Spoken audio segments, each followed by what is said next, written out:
Wait, I wasn't ready. I wasn't ready. I wasn't ready. Damn, I wasn't ready. Shit. What do I do then? Fuck. Huh. I have ads playing. What do I do? Too bad. I have to. Thank you for the prime sub. Thank you. 7 months is crazy. Thank you. Welcome in, Raiders. Ads are playing right now. I guess I'll wait. I have no idea. This has never happened to me before. Hoping Minecraft is fun, fam. I gotta get. I'm itching for a Minecraft. Like the 2-week phase. I'm itching for it. You know what I mean? Plastic on tap. What do you mean? Did you make your microplastics? I love microplastics. I love them. I can make plastic now. Let's go. Fuck yeah. But industrialized shit. Let's go, baby. The start of everything. Yeah. One more minute. Oh, I'm so sore. Oh my god. I'll do my introduction when ads are done.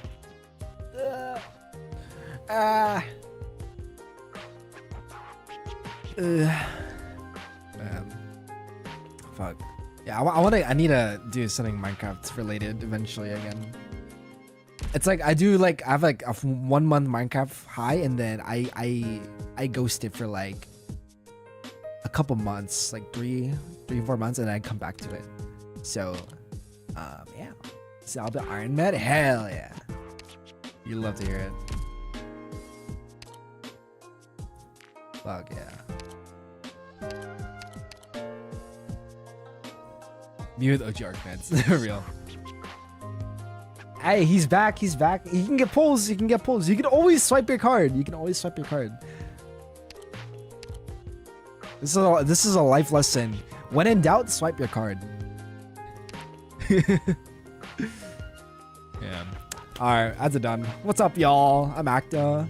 I got rated by Fem, so hope Fem's stream was fun. Thank you, Cal, for the hydrate. Appreciate it. So I feel like it'd be for new Blady. Fair enough. Yeah, we're playing some Arknights, like usual. So we're gonna be reading the.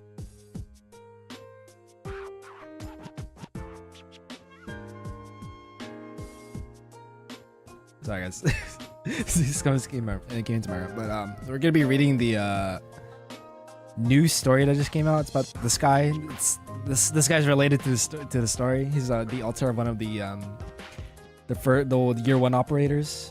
So yeah, this is gonna be pretty chill, just reading, maybe some talking as well. Hopefully I can get like through half of the story today, then finish the other half on like Sunday or something. Maybe if you have some time over, we can do maybe some icebreakers or maybe some IS runs. We'll see. But yeah, I hope everyone is doing well today. Peak is incoming. Oh man, where did we leave off? I believe it was back to the ice. No, it was, I think, right to Lake Silverhurst, I think. Yeah.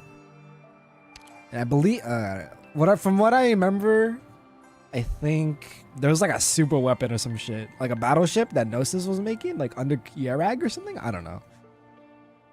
Let me read the description for this. Or not. Never mind.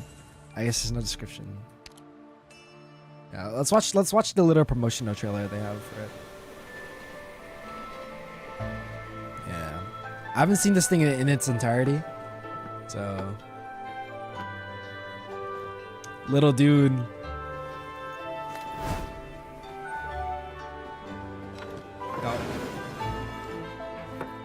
Is this gotta be something else besides chess that like symbolizes like someone being smart, right? Surely. It's always chess. All the like smart people in like video games, anime, they always play chess to show like how powerful they are. I don't know.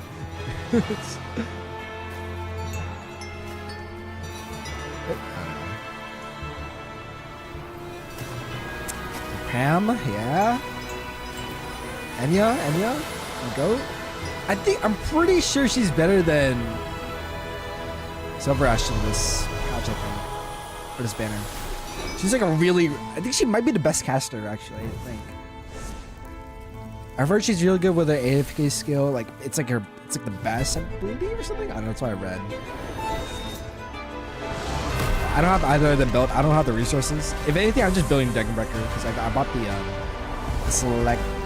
operator selector, so I got Degenbreaker for my Cheeto Puff when I do IS. Oh, whoa! What is this? Ah, yes, the chessboard. It's always the damn chessboard, dog.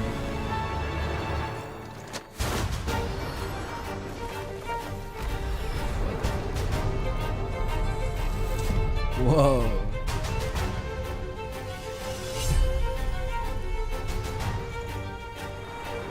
Oh man.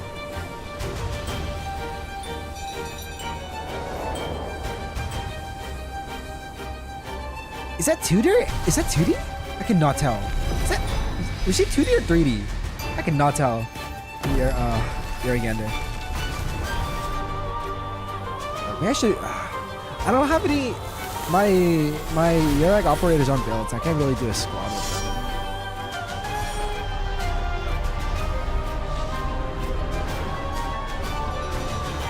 Ah, shit.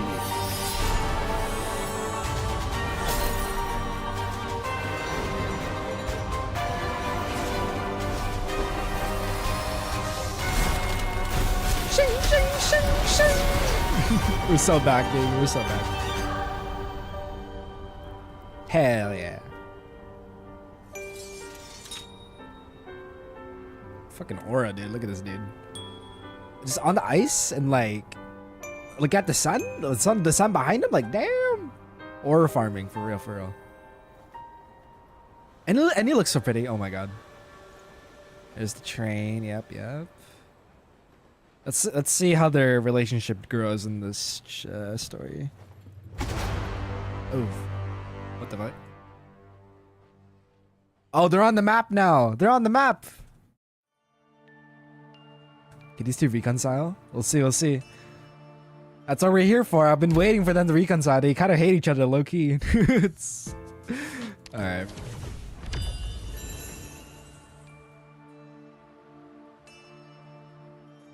Okay, so we get Ashton. I want to do Arknights eventually, so this is perfect. Let's see what do we have in the shop. Okay, we got Jessica outfit, nice. Cardigan. That's like out. Christmas outfit. Okay, that actually makes sense. It's like a winter related story. It's in Yarag. It snows over there, so like it's fine. What else do we have here? We got the Accenters, always nice to have.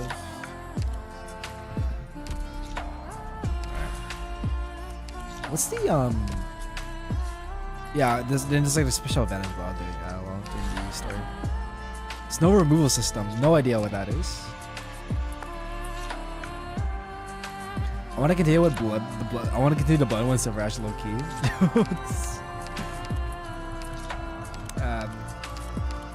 The same as like 90%. Actually, wait, no. Probably every female doctor out there.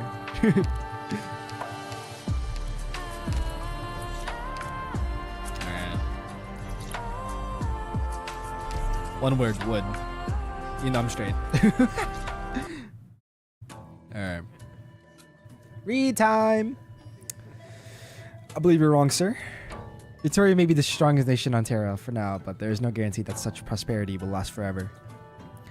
We are all familiar enough with the history of Victoria. I should probably move myself so everyone can see the text. Let me move here, like right here. I'm right here. Yeah. Let's go right here. Fuck. Should I? Freaking Arknights text being so small, man. I can't. Let me put myself right here. My chat's right there though. I don't want to block it. Christ, the freaking laundry machine's going crazy right now. Should I just leave it like this? It's funny. We'll leave it like this. Okay. Okay. We are familiar enough with the history of Victoria's 4 golden decades, nourished by the legacy of Gaul. Times have changed, however, when Victoria's productivity advantages eroded and her ambition to expand went unsated. The cracks of internal strife began to emerge beneath the surface. The last king attempted to mediate between the factories and the merchants, but failed to propose a new path out of the dilemma. His end was inevitable. The same was demonstrated by the coup in Lithuania not long after. Who emerged as the victor of the bloody struggle? No, it has been more than a decade since they hanged the Lord of Lions, but the repercussions of the coup linger to this day. The Wheat Brighton, the River Mersey incident, have the Dukes been able to set aside the conflicts for even a moment this past decade? Everyone believes that they will emerge the better for the struggle. Not one believes they're digging Victoria's grave together. If we do not see change soon, an intensifying civil war will be what defines Victoria in this new era.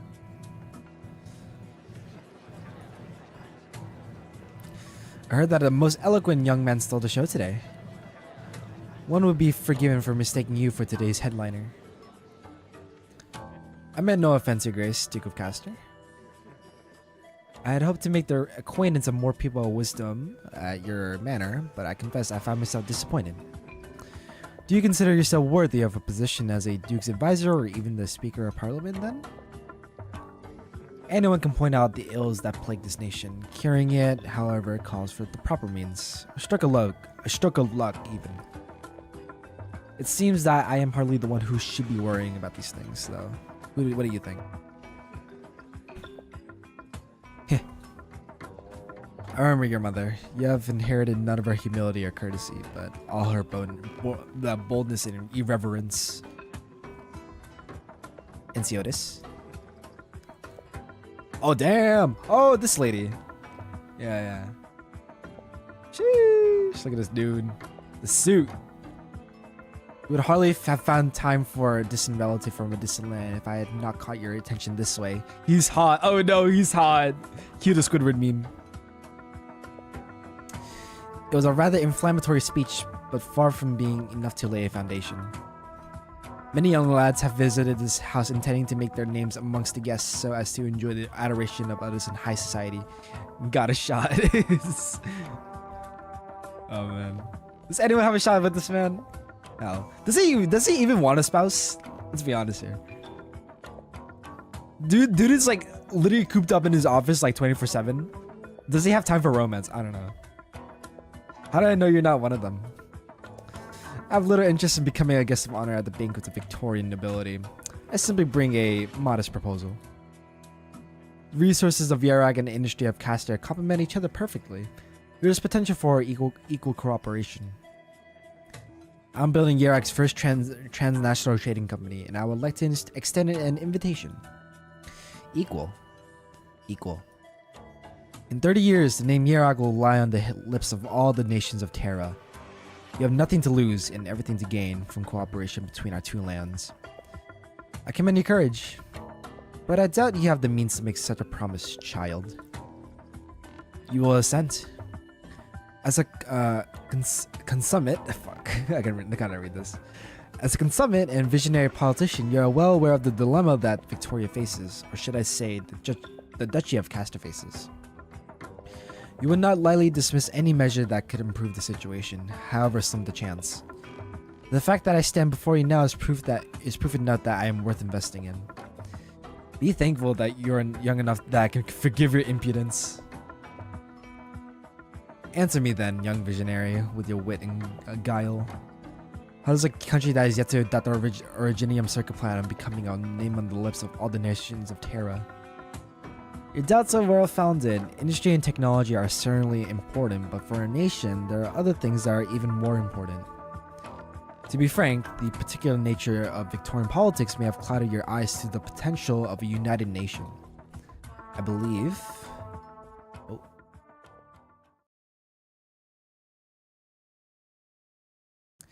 And she stood upon the highest peak, pointing to the lake in the distance, and spoke.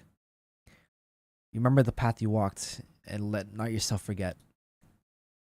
Fear the blizzard that is yet to come, and let not yourself be arrogant. Clutch your bows and arrows, pickaxes and hoes tight, and let not yourself be careless. Love your brothers and sisters, love your neighbors and friends, and love the rocks and hills, the grass and trees, as you would love your own siblings. Heed these words, and no calamity shall befall you, and your home and hearth will be safe forevermore.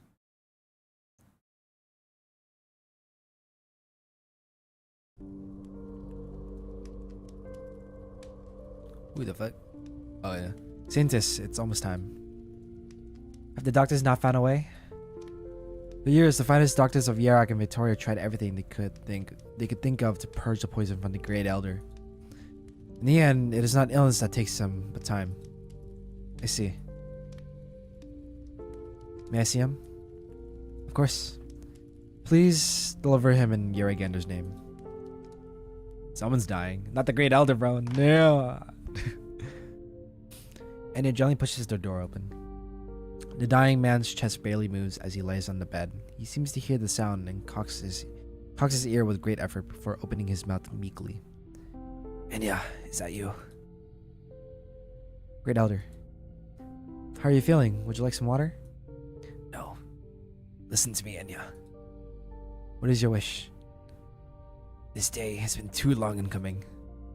Do you think that this day has been too long in coming? Of course not. You taught me many things. You have done well. But I was a poor teacher, a poor elder. I was not even a pious child of Yaragander. Great Elder? I haven't heard Yaragander's voice for many years. I prayed day and night, recited the scriptures over and over, but she never answered my call. I was lost. I was afraid. But I had to keep going. I thought, if Yaragander's will was to protect her people, it was not against her will to act in such a way. I wanted to strengthen the Vine Beat Court's authority. I wanted the hearts of Yarak to be united and firm. But I erred in many ways. One can lie to a man, but no one can deceive Yaragander. She sees all that we do. She knows all our errors and our repentance. I know. I believed. But a long time passed, and I thought that I had not been punished by Yaragander. And so I stopped believing. Till last night, Yaragander came to me in a dream. She did not reproach me. She simply walked in front of me, leading me to a lake whose surface was like a mirror. And she said, all the rivers shall converge upon this place. And then I knew my time was up. I want to repent. I must repent. But it's too late for me. And yeah, tell me, honestly, do you still hear Yaragander's voice? Yeah. Bro's dying. Her followers must listen carefully to her teachings at all times.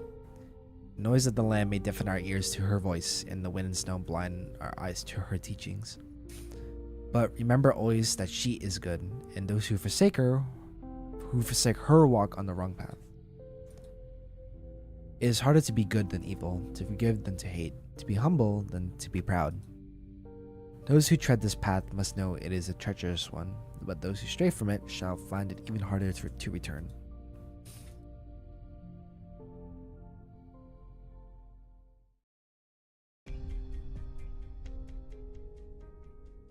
Potatoes! Stop making all the noise, Yucatan. Since when are you as restless as Sirius? I'm sorry, Matriarch, but I just can't help myself at a time like this. There's nothing I can do for her but pray. Always so uneasy, you and Sirius. Is it Sirius or Sirius? I don't know how the fuck. Wait, Cyrus. Cyrus? It might be Cyrus actually. I'll say Cyrus. She is my younger sister and the future Bounty Matriarch. A little thing like this should be no trouble at all. That idiot's in excellent health. You remember how she sneaked out to climb Mount Jungfrau when she was 8 and ended up breaking her leg when she fell? They thought she'd never walk again. In 2 months, she was running and jumping around like nothing ever happened.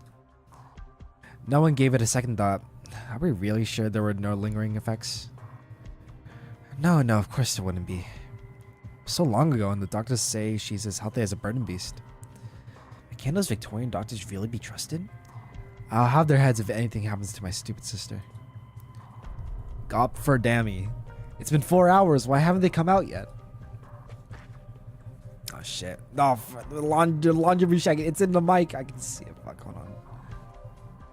Stupid. Hold on, guys. Give me 1 second.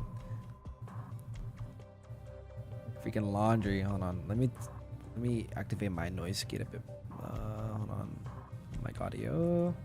Filters. Noise gates. Close or is it open?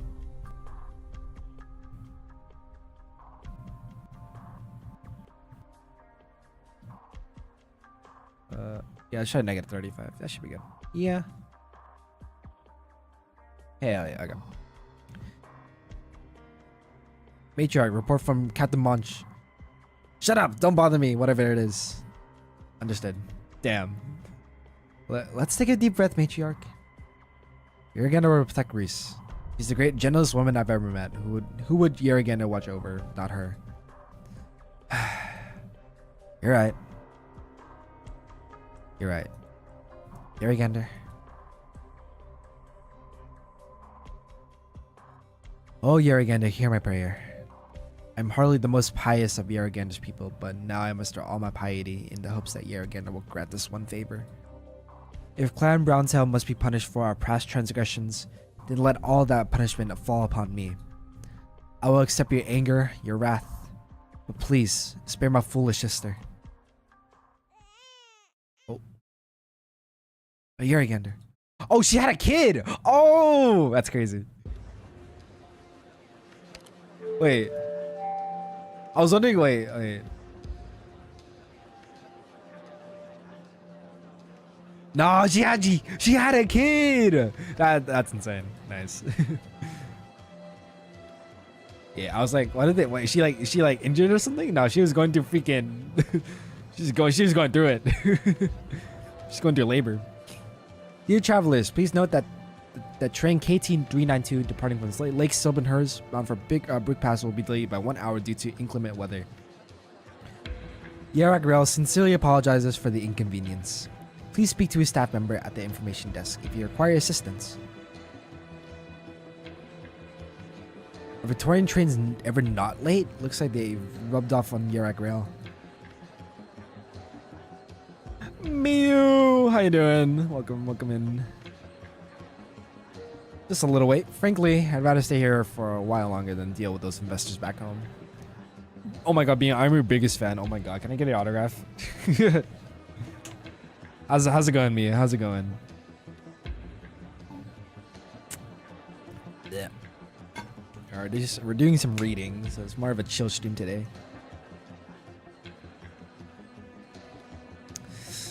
At least they have good Sisty milk here for free.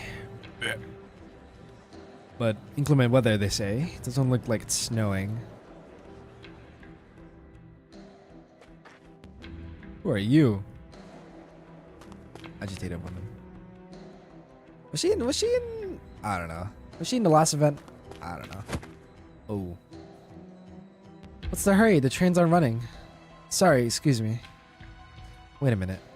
I've seen this trick before. You're a pickpocket, aren't you? Thank you for the lurk. Enjoy your nap. Whatever you gotta do. Stop right there. Let me make sure you didn't steal anything. Oh. She's running. The woman breaks free of the hand grabbing her shoulder and runs in the direction of the crowd, vanishing into a sea of people. Huh? Hey, somebody help! Thief! Did you lose something, ma'am? The purse, jewelry, terminal? Huh? Everything seems to be here? But that one... Probably some unfortunate sod trying to get on without a ticket. I told you, this is Pious Yarag, not Postport Londinium. No one's after your purse. Munch! By Yeragander.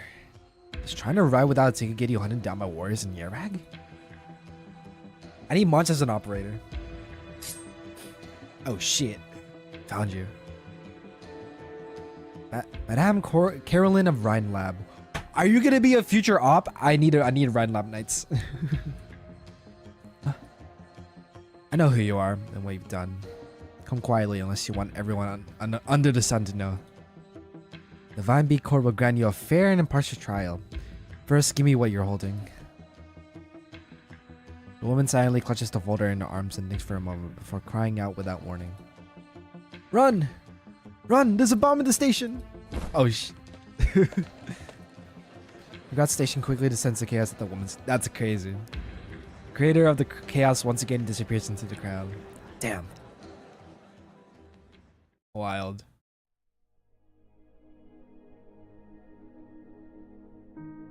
Russ, so glad you're alright. How are they, the children?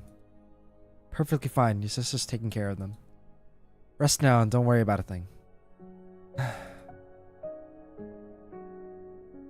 Yucatan, there were a few times there I thought I was gonna see Yeragander. Every little bad thing that I ever did came flashing back before my eyes. Even that time when I climbed that tree to steal Falby's eggs when I was 8. What would Yeragander punish me for? She already punished you, remember? The time you spent 2 months in bed? Don't worry about it, Reese. Reese? I don't know. Say Reese. We made it do so much. Now we got another reason to keep going. We have to see Oakenberry grow up. Damn, they're near Oakenberry. They get twins! Yeragander won't separate us. Yucatan, is it snowing outside? It's a little cold. I'll add some firewood and get you another blanket. Sleep well, Russ. The winter will pass and we can go see the flowers by the lake when spring comes. All of us, together. Zairis closes her eyes and falls asleep quietly. It should be a moment of happiness, but Yucatan feels a rock in his heart. He looks outside. The clouds are thick and heavy, but the snow refuses to fall. This kind of weather is rarely seen in Yerag. Maybe we're in for a cold winter this year, Yucatan thinks. When the winter passes...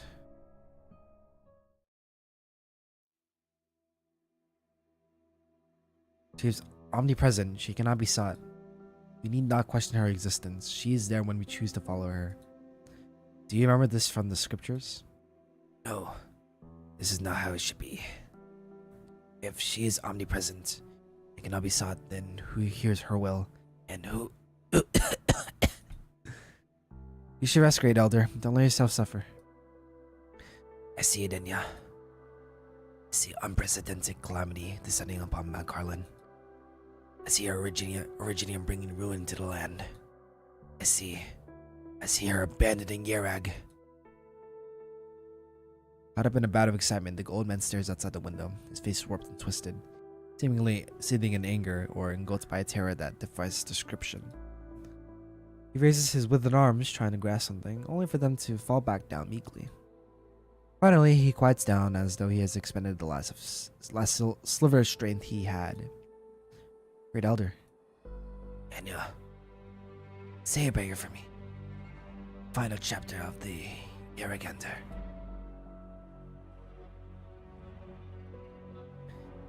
And all the rivers shall converge upon this place at the end of it all. And you shall walk the path forward alone. And the path you shall walk lies beneath your feet. She sighs as she speaks the words. She turns around and disappears in the wind and the snow from when she came.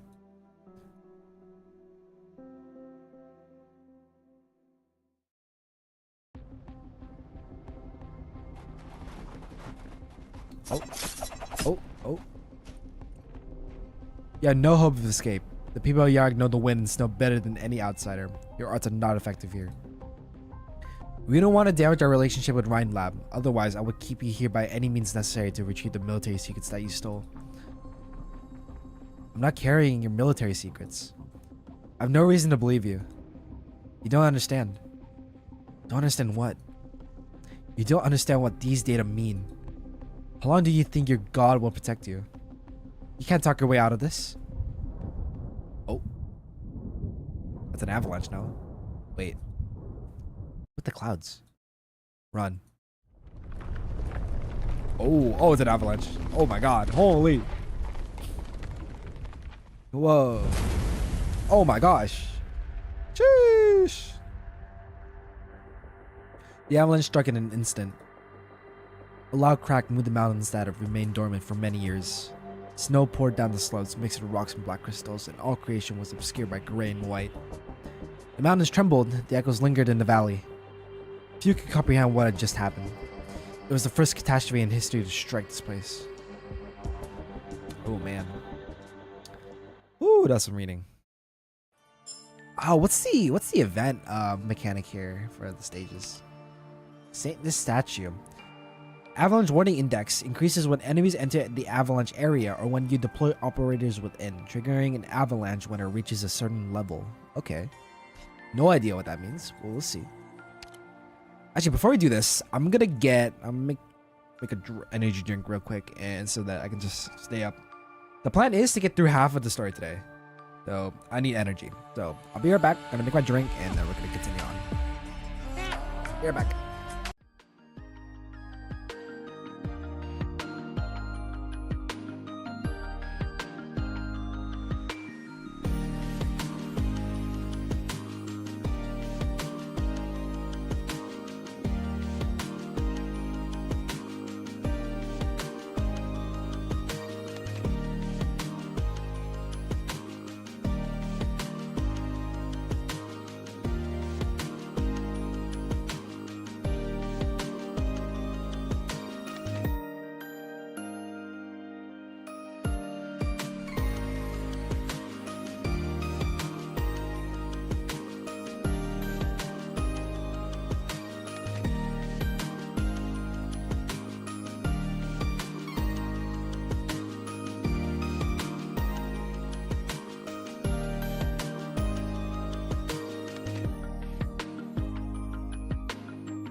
We're back.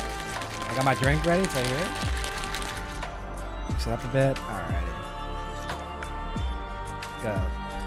It's an orange pineapple melon flavored.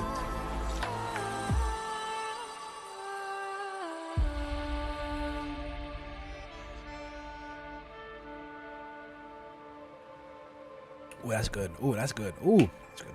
Ooh. I am energized. I am hydration. All right.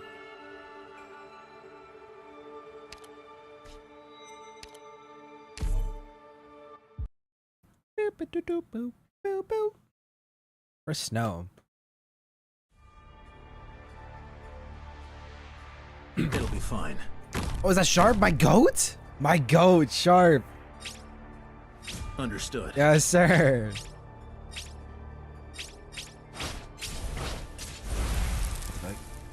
Huh? What happened?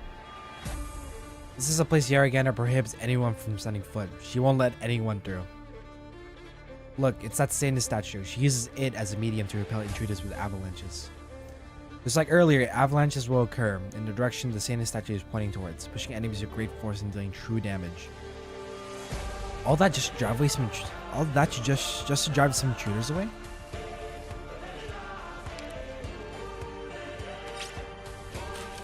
Enemies need only stepping into the avalanche area to raise the avalanche warning index, and the Satan statue's SP increases too.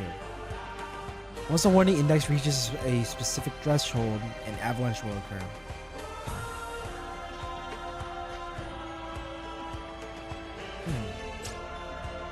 Tremendously? That's a new one. I've never seen tremendously for like when the enemies get pushed. What?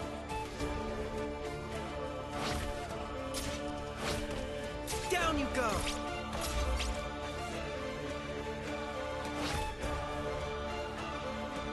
There's a big guy over there headed our way.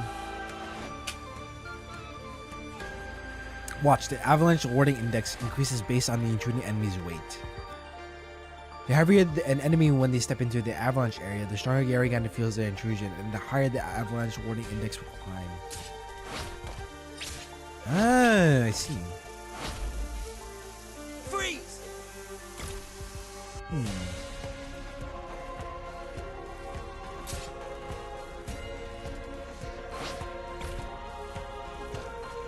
Let's see. Okay.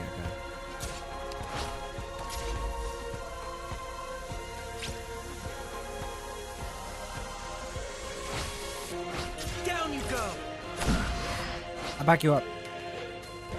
Oh, the priestess hand, bro. Don't even think of coming. The avalanche area is flashing. An avalanche is about to strike. Don't even think of coming. Damn. What happened? Operators in an avalanche area will also increase the warning index and trigger avalanches. Triggering an avalanche will also push operators inside the area in the same statue's pointing direction by one tile, and they also take true damage. At least that was a deployable tile behind you. What if were it not the case, I'd have taken even more damage. Everyone to fall back, mind your surroundings, and try your best to not trigger any more avalanches. We'll have to try and block enemies outside the avalanche area to keep Aurora safe.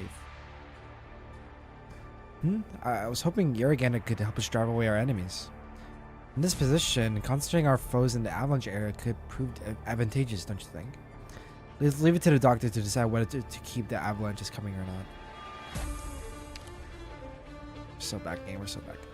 Doctor, give the word. We got it. We got it. I'm listening. Freeze.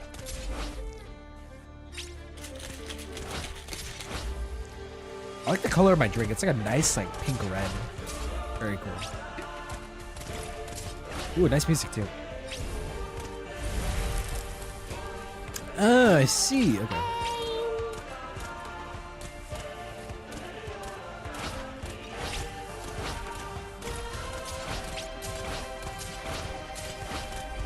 Freeze. Boom. Out of here. This is a cool mechanic. I like it. Stay back for just a second. I'm too icy now. Oh, wait. No, man. Let me just rub a bit to warm up. Good.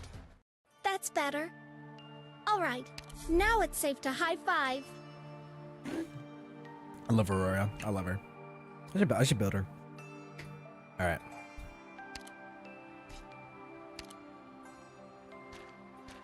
I don't have many of the ops built, so like we're just gonna do one of my regular parties.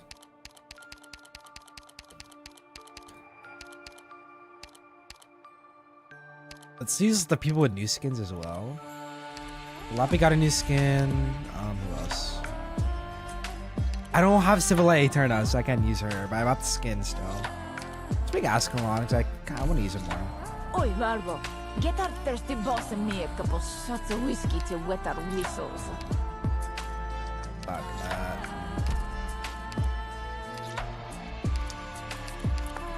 Logos. Questions are Hard destined to do, to why be not? answered. Rules. アイドルだって何年も練習してやっとステージに立つものなんだよ。戦闘なんて始めたばかりだし。 Mumu, Volpe, 本当に私が出るの？ Spring, Sakiko.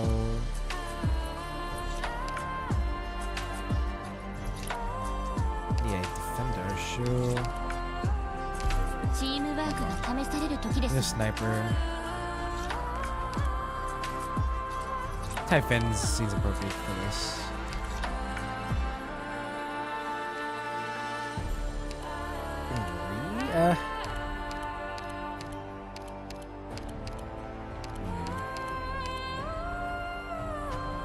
Wisp. Leave the toughest one for me.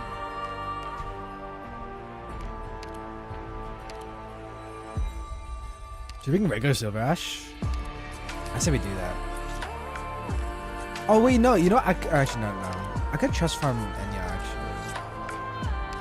I'll bring regular Silver Ash because he's built. We all have our roles to play. Use my abilities as I could try best using him as fit. actually. I could just like maybe level him up a bit. Click on. I have always found Rhodes Island's methods quite refreshing. His skill details are so complicated. Gotta look at the shit. There's so much reading. Oh my god. I could use someone else. I could use someone else's Silver Ash, I think though. But what do I need? I'll take one more guard. Yeah. Take one more guard.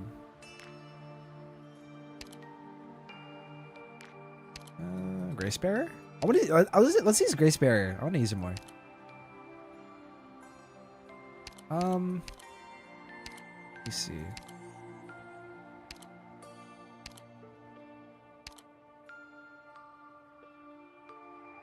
Okay, I think this. I think this one. I would be delighted to join your team, Doctor. But Alright. I'm hoping you That's a will rush. stay away when I'm 6'9", fighting. nice. Maybe Hell, you'll oh be Max too. reminded. Are these all good? You're too See good the of a skills here. person to have to face that. Okay, we have another Invis reveal character. Oh, he's nice. It's a note to his OG. Fragile. Straight line. Gains 60 p, then Gadget gains 24. What the fuck? Alright, do these all remove invisibility? Okay, it's only the S2 and S3. I'm so confused. I gotta look up a guide or something. Alright, his guard casts a sniper operator on the right. Operator nearest to the eye of the blizzard has minus 11 DP cost. Operators to the left of the eye of the blizzard cast a skill with their own attack once when deployed. Oh, I see. Okay, that's a Xing Sheng. Alright. Shall we? I think we shall.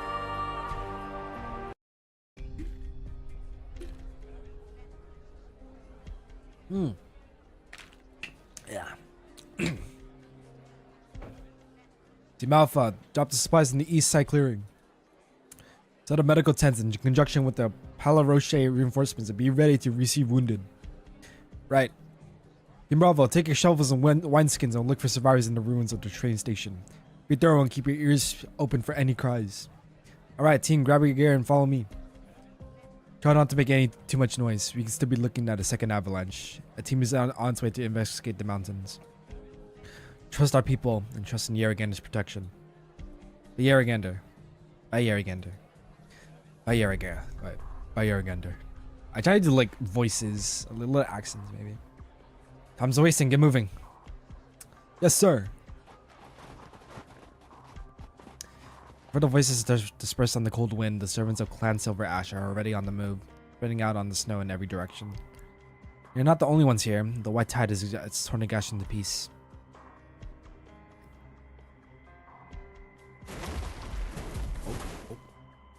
Over here, this one's live. Hang in there, you're a son of Yarag, you can take it. My leg. I can't move my leg is... Ah! Don't move. Somebody in the back, report. He dug a hole, but his leg is pinned under a steel girder. If we can't get it out of the way, we'll need a surgeon to... No, I'll try to dig it, open it a little bit more.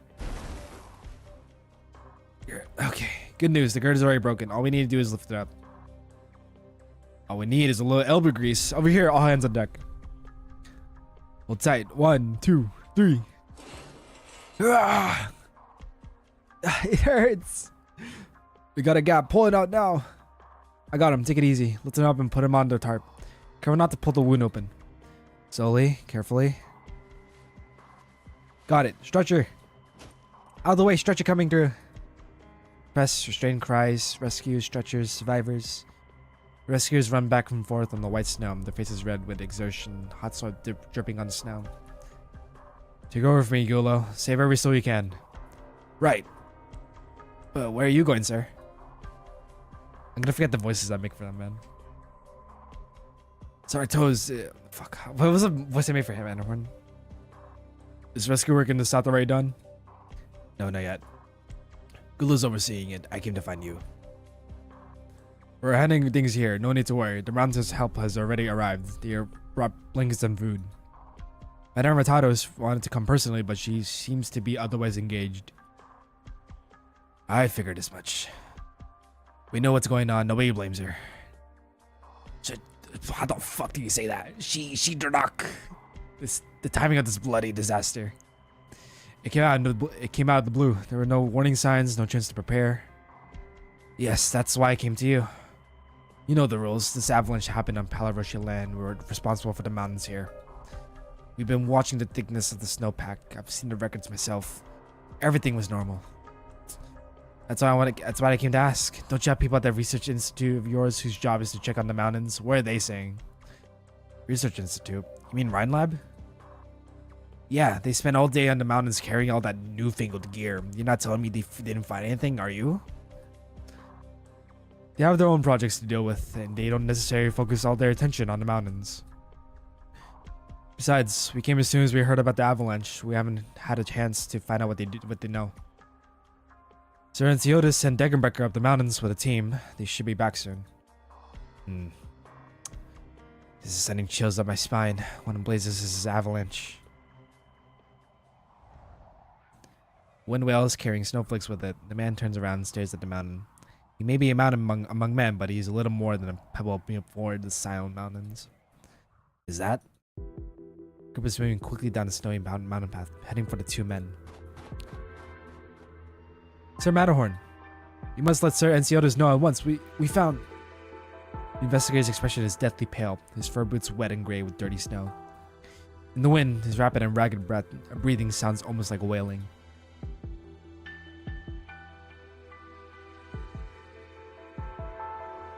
If there are no further questions about the framework agreement, let us now move on to the detailed terms of the agreement. First, concerning taxation of joint Yarag Kashmir's mining endeavor.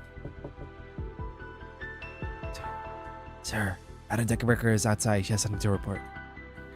Right now? Yes, she said it's extremely urgent.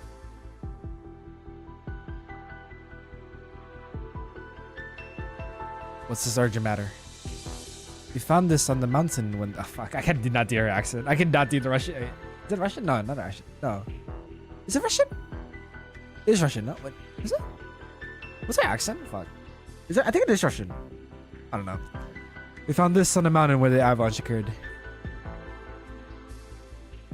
Degenbrecker opens her gloved hand and a small black shard of iridium lies quietly in her palm.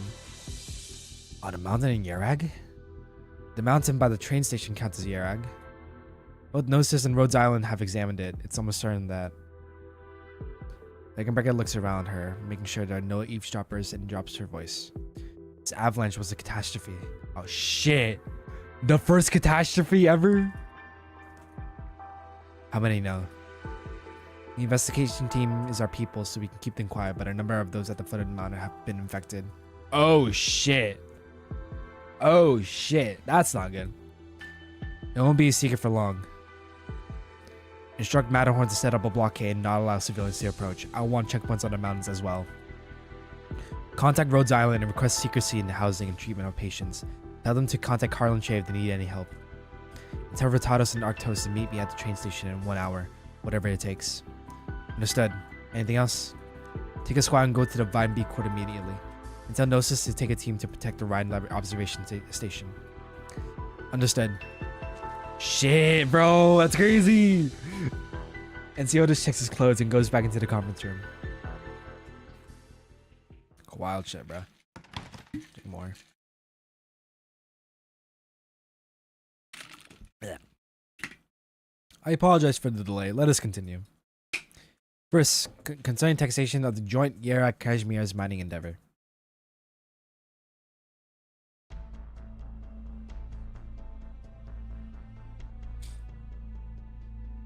Preposterous. Preposterous. There has never been such a prophecy in any of the scriptures. Why would Yergan punish us with a catastrophe? It's preposterous. Yeah, what's Yerak doing, dog? Wait. What's Yergana doing, dog? What's she doing? What had happened? She has left us because she is angry with us.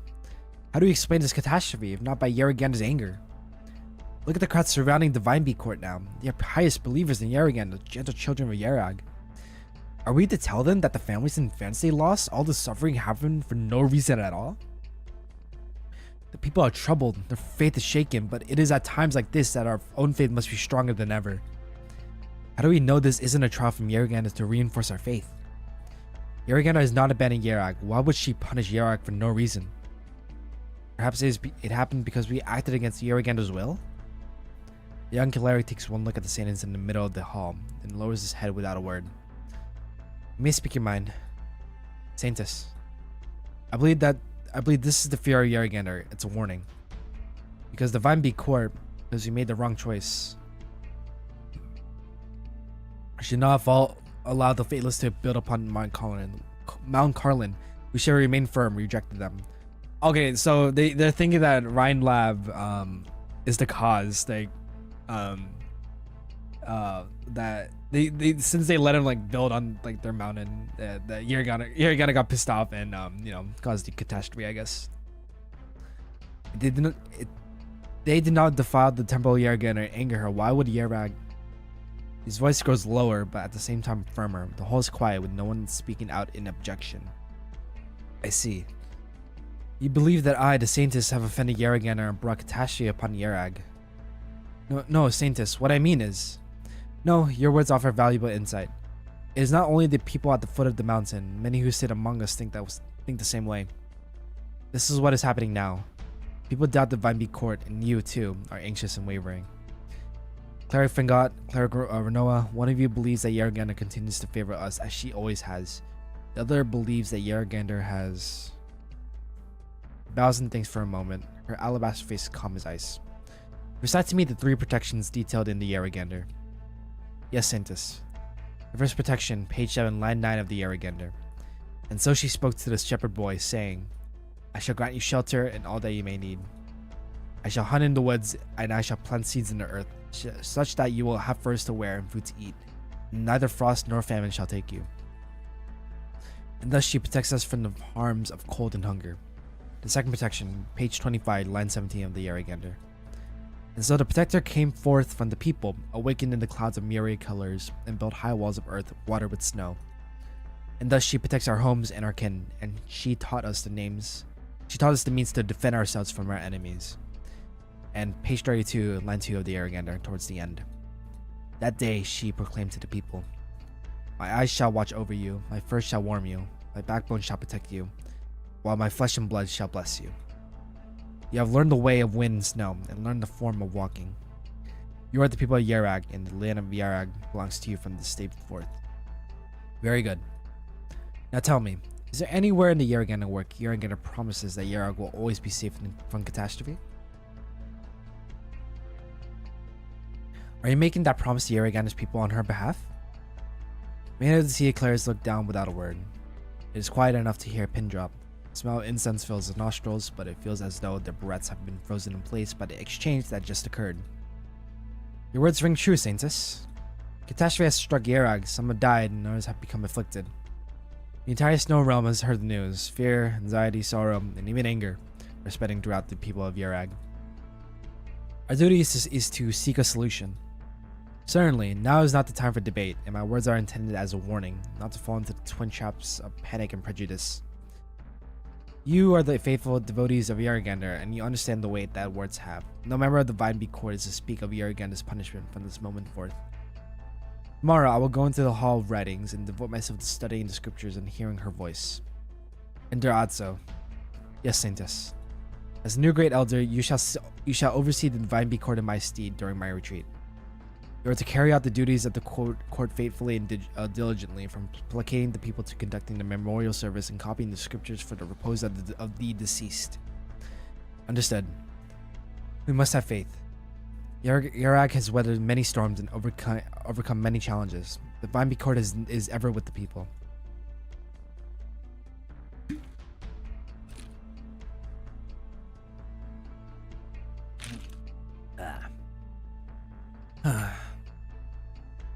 At least things haven't gotten out of hand.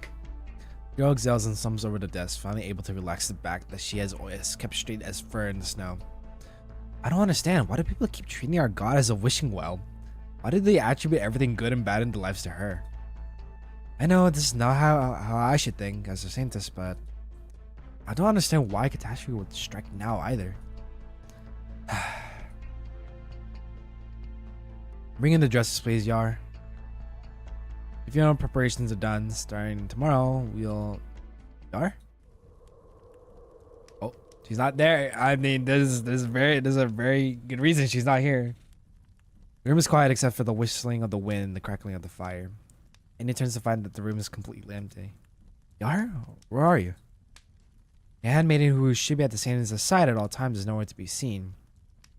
There's only Enya's own shadow, thin along in the light of the fireplace, flickering in the dim room. Yar.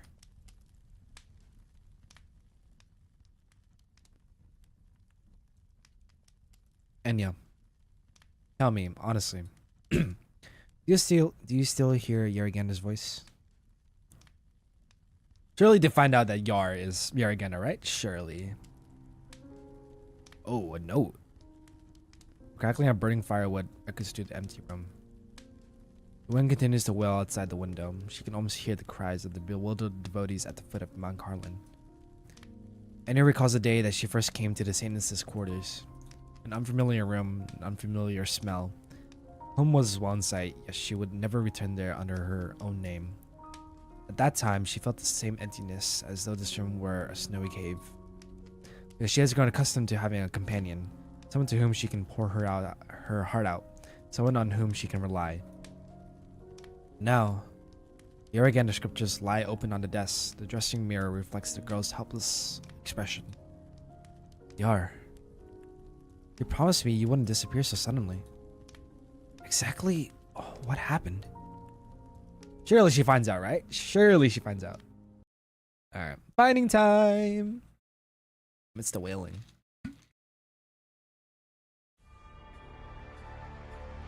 Earlier opening hours. You're the boss.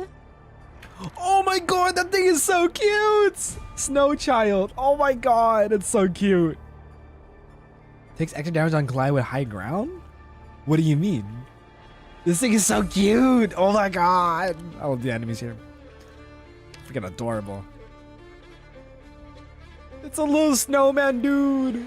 Little dude! Alright. The situation is crystal clear. There. How the fuck does this work?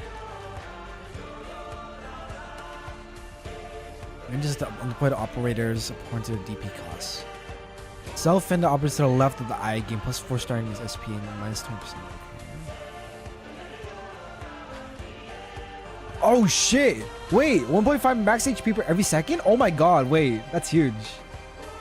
Yo, but freaking Arknights is eating good today. All the Yarak niche enjoyers. Damn, alright. It doubles? Oh my god, what the f— okay, you need this, he's like needed for a Arknights team. Great minds think alike. Can I deploy this? I can't deploy that shit. Great minds. Ah! Very cool. Straight upon. I still need to read this Great one. minds think alike. How the frick does this work, dog?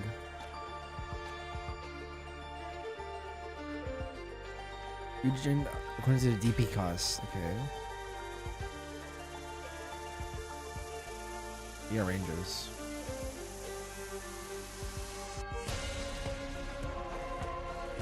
Upper nearest the item blizzard has minus 11 DP cost.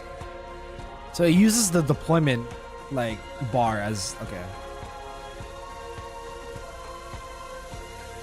Minus 11 DP. This is Sakiko? She was 19, I think, no? Guards, Katsu, snipers on the right. Okay, so it was Sakiko. Without the item blizzard, Katsu skill with their own attack once. Oh, it stacks 2 times. Wild. Damn, Sakiko's 8. That's crazy. Sheesh! Yo, get the just shing, shing, shing. Make your decision. Thy trampling Oh, of the hell hallowed yeah. ground shall be Oh, we're so back. fit We're to so rule. back.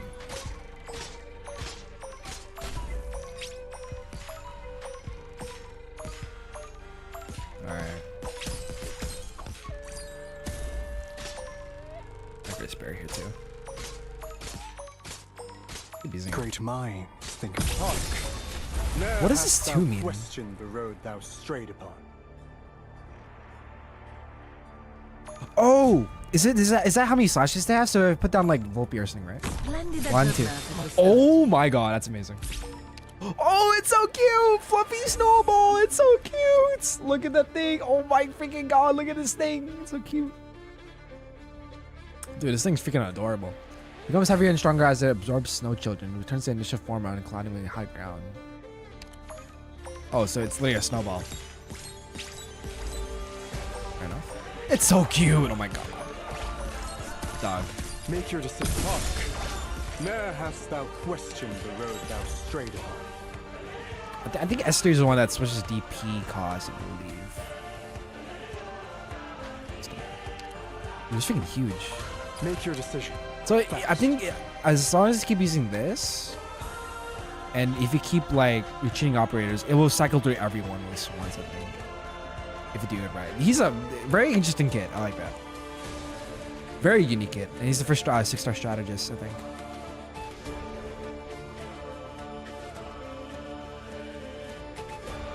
I like it's so unique. You can he's like buffing people in the deployment waiting zone. It's so cool. Oh my god, it's actually snowballing. Holy shit. Grace Bear, go. Just wait. There are certain things I must handle personally. The fool flaunting his gallantry fuck me. reaches Okay, not with his vanity. Disinfection comes first. Oh, it takes these guys. Oh shit. Shing, shing, shing, shing. Oh, that's a lot. Oh my god.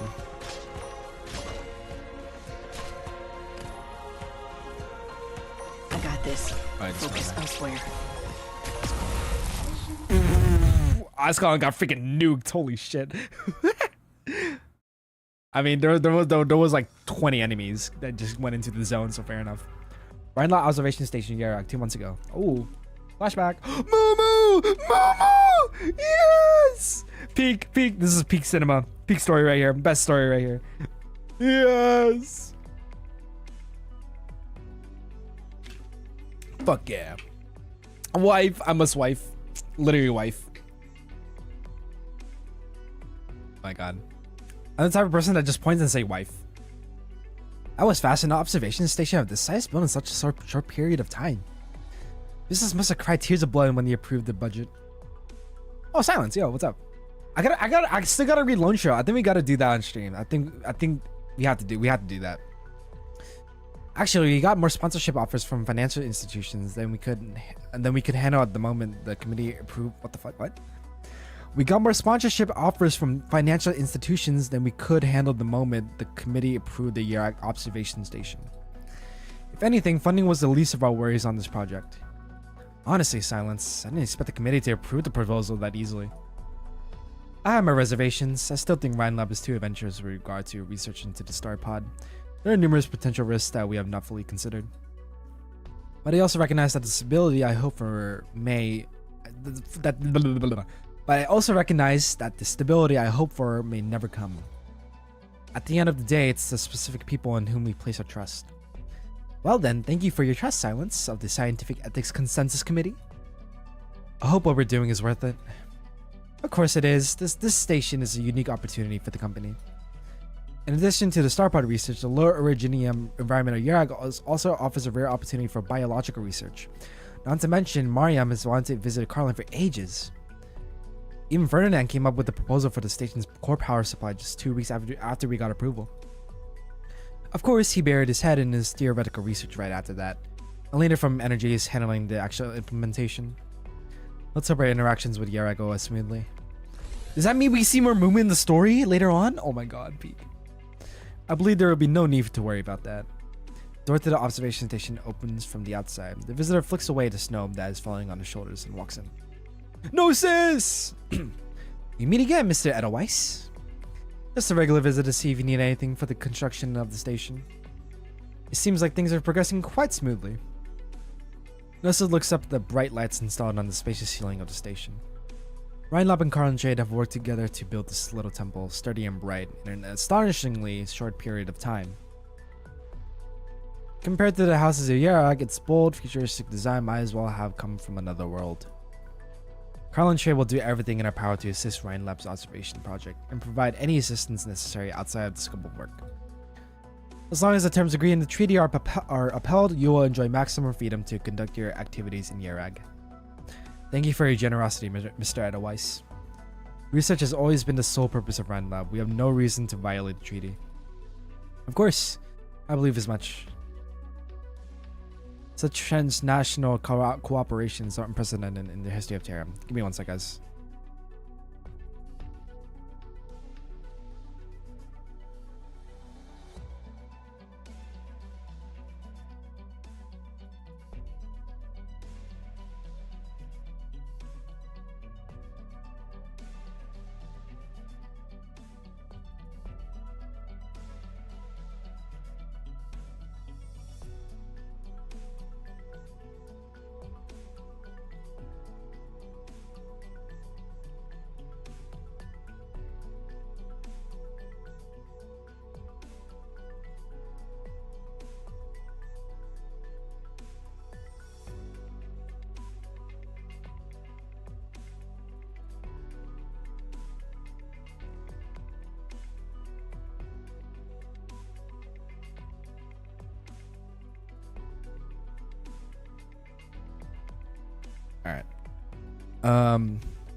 Such transnational cooperation is unprecedented in the history of Terra. It will undoubtedly produce its share of obstacles. I simply wish to express that, as long as we proceed with due candor in the sharing of scientific information, we will be able to avoid the sort of accident that occurred in Tri-Mounts. So, I should have read Lone Trail before this, I feel. I probably should read it eventually. It should be soon, I think. Oh, I forgot to ask, will the Saintess come and visit the station? I expect she will attend the opening ceremony once the facility is complete. Is there a particular reason why you hope to meet her? Oh, nothing serious. I'm just a curious critter. I love you, Moo. I freaking love you. I kind of remember the Saintess wasn't too into our project, but then she flipped around and agreed all of a sudden. I just want to know what made her change her mind, and I figured that that'd be a chance to ask. The Saintess has a very busy schedule. If you wish to meet her, you may want to attend some local ceremonies, the fancy strikes. The Saintess and the Vine Bee Court would be very happy to receive you. Let me know if you have such intentions, and I'll make the necessary arrangements. Well, aren't you meticulous? You seem made for this job. I'm simply showing you proper Yarag hospitality. It's our mutual hope that this cooperation will be a fruitful one, free of trouble. Much appreciated. Our project wouldn't be going so smoothly without your help. I would not call it help. We are simply trying to achieve the same goal.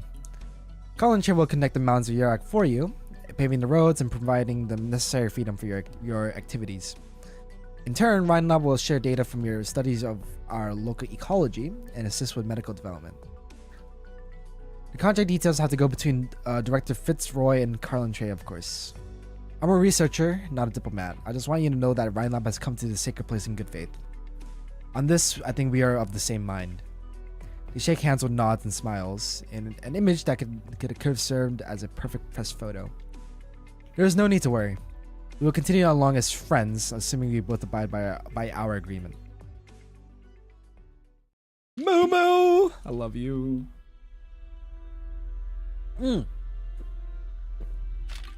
Guys, this is what engineering does to a person. She used to be so happy, now she looks freaking tired as fuck. The representatives of Carlin Trade are here, Elena. They want to meet a representative of Rhinelab as soon as possible. Why? We don't have any scheduled meetings with Carlin Trade, do we? Is it because of the catastrophe? I want to discuss the cause and at least obtain the data observed by the station. Right. Did you see Carolyn anywhere? She's supposed to be in charge of the observation data, isn't she? That's the other question I have. Oh, wait, she's the one running around. No one's seen her since yesterday morning. What? Well, why is she running around? Momo! Yes! Yeah, literally a wife. Men with guns surrounding the station demand that all our researchers gather in the lobby for questioning. Is this how Carlin Trade treats its friends, Mr. Edelweiss? The researchers stand around the spacious lobby in small groups. No assistant and guards of Clan Silverdash occupy the outside area near the door. The two groups stand opposite one another, as though separated by an invisible river. It's a request, not a demand, and it seems that not all your researchers are accounted for. Who exactly are you looking for? A researcher who was spotted in a restricted military zone of Yarag. Who the fuck was in there? Nosa scans the faces of the researchers one by one. The strong guards stand silently while the researchers exchange wordless gaze. She is not here. It seems that Rhinelab is not fully aware of your researchers' whereabouts. If you're accusing us of espionage, I'll ask that you submit your complaint through the official channels. We are unable to cooperate with impromptu investigations like so. Of course, there is another reason why I'm here. I'm sure you've heard about the catastrophe that occurred within Yarak's borders several hours ago, something that has never before happened in our history. Panic is spreading, the people's nerves are sensitive, and anything new may provoke a reaction. I'm sure you understand what I mean. Should I trust that you're not one of the sensitive ones, Mr. Edelweiss? My views on this matter and Carlin Trade's views are not important at this time. What is important is that the people want an explanation. I hope to work together with you to find the cause of this catastrophe. I'm afraid you'll be disappointed. Ashton. I just checked the station's observation logs. There was nothing out of the ordinary in the 72 hours preceding the catastrophe. So you tell me that the observation station did not detect anything abnormal leading up to the first catastrophe to strike this land in 1,000 years? That's the truth, at least based on our observation data. Elena? It's alright, Mr. Edelweiss. It's alright, Mr. Edelweiss wants the truth. We'll give him the truth. The primary objective of this observation station is to study the star pod. What the fuck? What is the star pod? I should have read Lone Trail, dog. I don't know what this is. Current research shows no relationship between the star pod and the catastrophes. Similarly, any assertion that building an observation station here might bring catastrophe to Yarag is purely speculative with no basis in evidence. Wait a second, Elena. Now is not the time to be argumentative. May I be frank? You may. The young woman's voice is calm, her gaze firm and unwavering. I won't mince words then. This may run contrary to the Yarak faith, but from a scientific perspective, so-called sudden catastrophes are not an abnormal occurrence. It is the peace and quiet that Yarak has endured for so long and the attitude of taking it for granted that is truly abnormal. The lobby is completely quiet. Bro, oh my god, dude. Oh shit. Elena's words echoed to the end of the corridor. When this observation station was first established, Rhinelab considered adding a catastrophe warning system. Unfortunately, we placed too much trust in past experience and did not consider the installation of the system to be a priority. If we are to make remedial measures, The real priority should be for Rhinelap and Carlin Trade to go back to the negotiating table and establish an effective catastrophe detection system in Yerag as soon as possible. A most astute observation, miss. I agree completely. Carlin Trade will make developing a catastrophe detection system a top priority. We would like to obtain a copy of the station's observation data from the past month. May we expect your cooperation? Of course. One moment, please. Okay, there's no argue. Okay. There's no. All right, we're nothing. They're not arguing yet. There's no like conflict.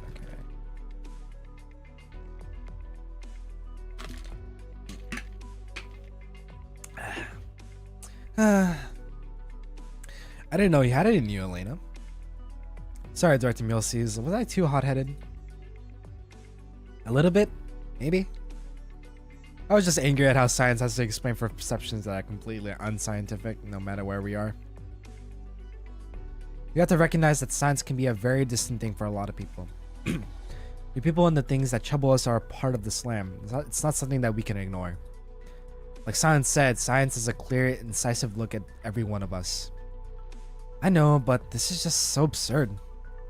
Never mind that for now. Let's just get the data we need. Data. It's not like we'll find anything. Wait, this graph. Ellen picks up the scatter papers and notices the shape of a certain curve on a spectrogram. This is impossible. What is it? This machine is used to study the starpot structure by bombarding it with high-powered particle beams and observing the resulting electromagnetic radiation. But I just realized that the data obtained between 3 to 4 a.m. on December 7 is identical to the data from the same period on December 4th. Wait, what? Wait, what? I realized that the data between, an unusual coincidence? Like, wait. I realized that the data obtained between 3 to 4 a.m. on December 7th is identical to the data from the same period on December 4th. Oh, 4th. I thought it said 7. The fuck? Huh. No, it's impossible. Just like how no two snowflakes are completely alike, atmospheric electromagnetic radiation is constantly changing. There is only one possibility. If the exact same waveform is displayed during the same time period on 2 different days for an entire hour, someone altered these data. Well, let's find data to support a hypothesis, but people don't usually pull shenanigans like that until way later in the project. Got any idea who might have done it? December 7th, the day before the catastrophe. Carolyn. The one on observation duty was Carolyn. Could it be? Oh. Angry shots pierce through the metal walls. Give back. Oh god. Give Martin Cullen back to us. Back to Yerag. Back to Yeragander. Get off Yeragander's land. What happened to Yar, dude? Desuwa. Wait, that's McQueen. Never mind.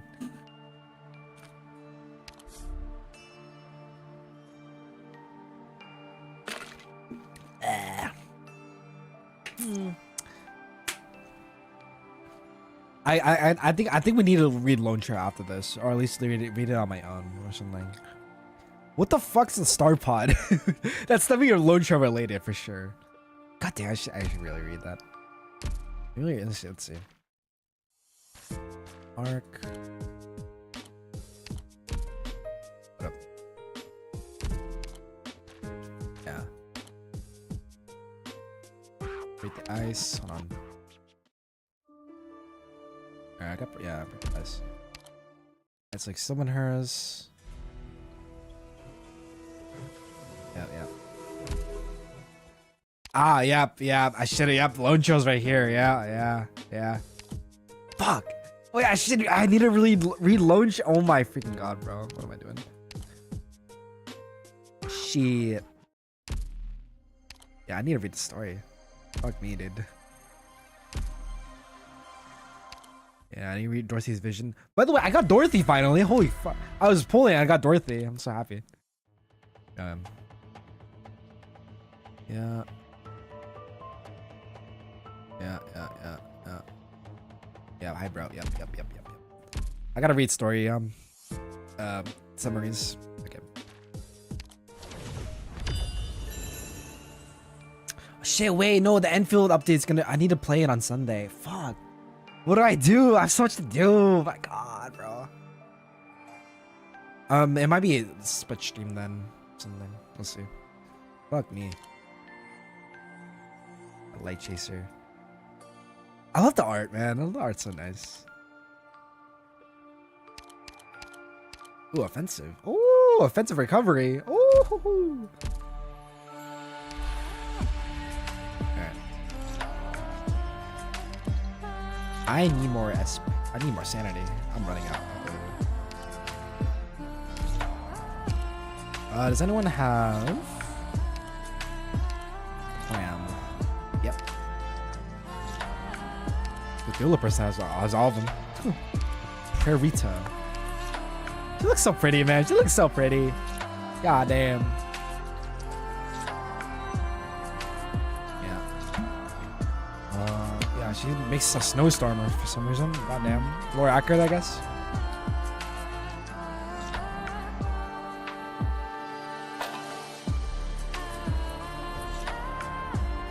Taking lethal damage recovers all HP. One's only infuses herself for a second before fusing on. That's crazy. What the heck? Okay. Crazy shit.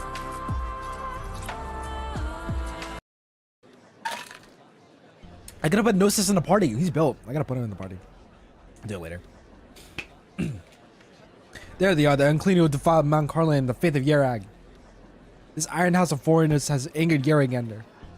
Oh, Yeragander on high, forgive our sins. The sound of praying and sobbing mixed with angry shouting.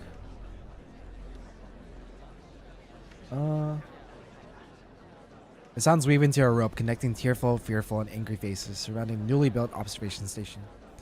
The steel door remains unmoving. A wizened voice cuts through the crowd. Remember that the wind wrapping the mountains does not come from nowhere. The wind continues to roar. The old woman walks across the snow to the tightly shut door. Her voice clearly heard by the others. It is her breath sweeping down from the snow-white peaks. It is her ever vigilant watch rising from the deepest valley to the highest cloud. It will drive out the miasma of evil and the parasites that hide amongst the rocks.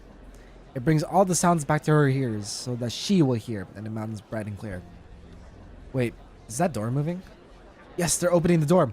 Our protest worked. Open up, and hear our voice. Listen to the true voice of Yeragander's people. Listen to the voice of Yerag. You are not welcome here. You must leave.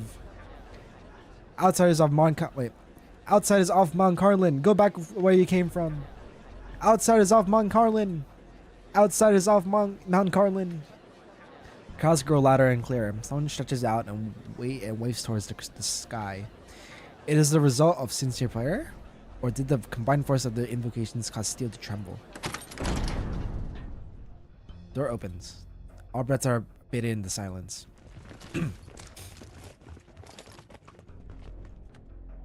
Garb, are they from Clan Silverash? The one behind them, the Edelweiss? Did he come to send these outsiders away? He'd better. They were the ones who brought those people in, and they should be the ones to pick up the mess, but something about his expression. Clear out the protesters, avoid casualties. Excuse you, what?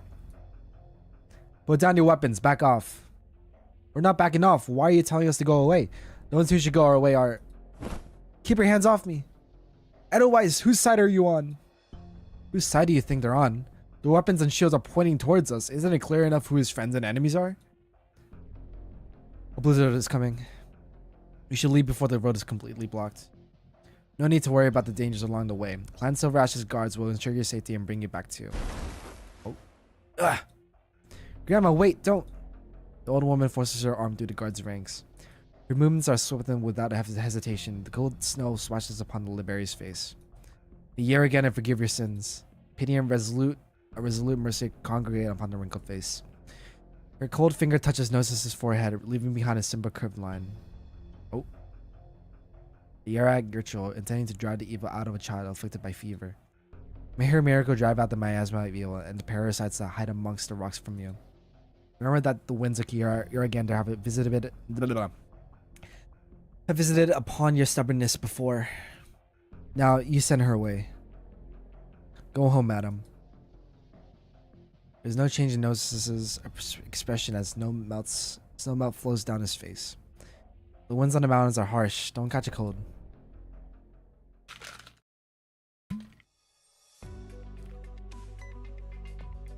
That's the observation station? Holy shit. Yerag, the beautiful paradise, clean and pristine beneath the wind and snow. Pious and pure under divine protection. The faith of its people is firm as the mountains. Never wavering, perhaps a single flake of snow is all it takes to begin its collapse. What do you think of the catastrophe? Will it shake your faith in Yaragander?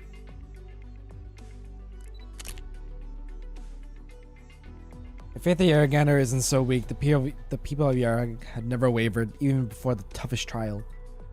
I'll set off on Mount Carlin once the catastrophe is cleaned up and my leg is good again. The son of Yarag will drive out all corruption and evil, and those who bathe in it need neither pain nor illness nor the stone disease. Here.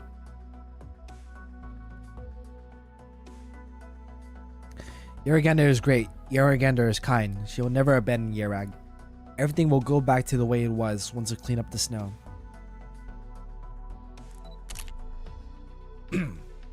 Of course, it's all the fault of those Rhinelap people. Everything started going bad when they came. Yarag doesn't need no observation station. All we need is Yaragander's protection.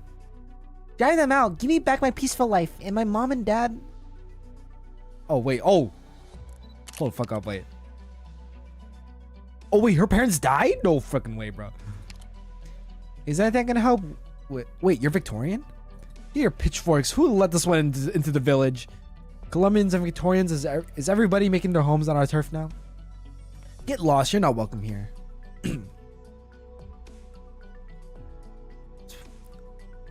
Who's this lady? Phew, this will be tougher than I thought. Do you need some help?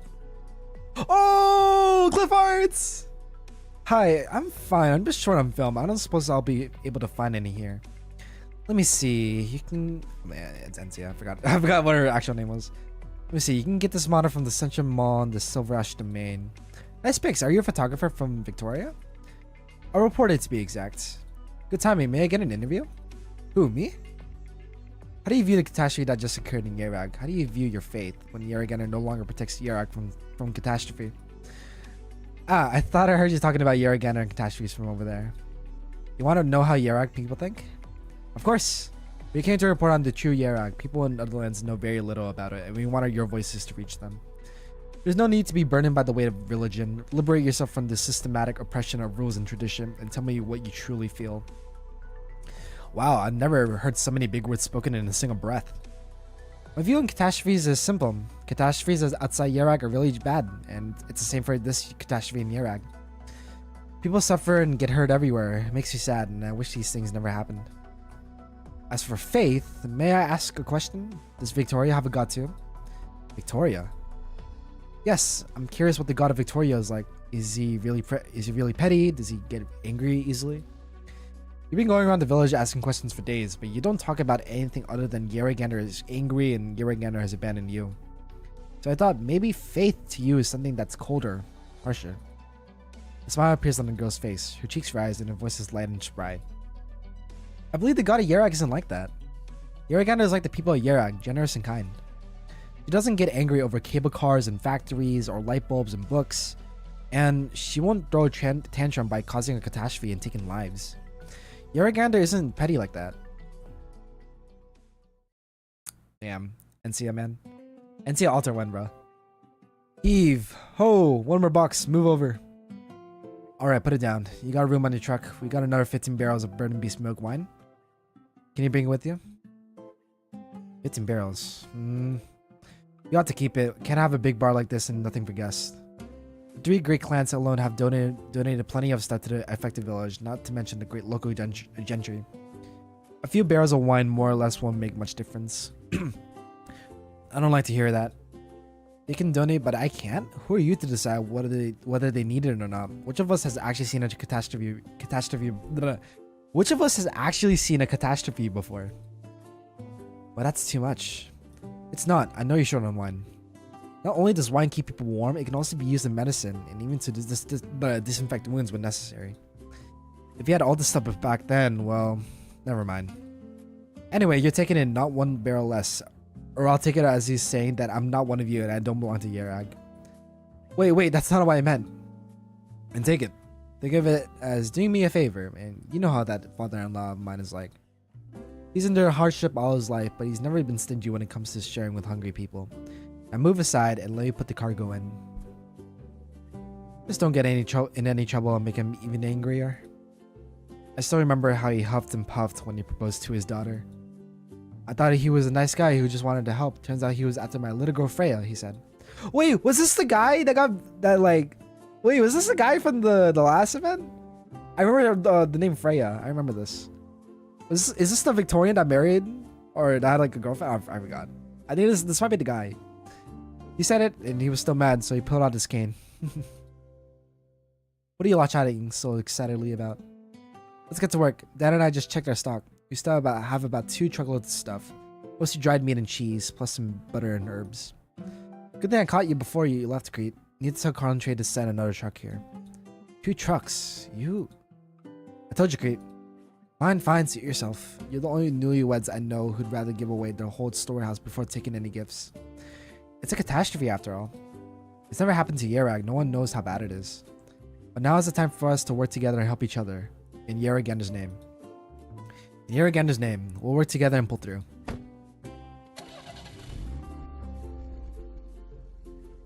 Let's go back, Lisburn. The wind's getting stronger. I can't help but have a feeling. A feeling of what? A strange feeling that something's about to happen. No, I must be overthinking it.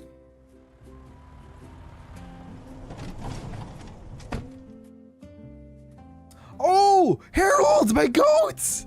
Harold! Your intuition is as sharp as always.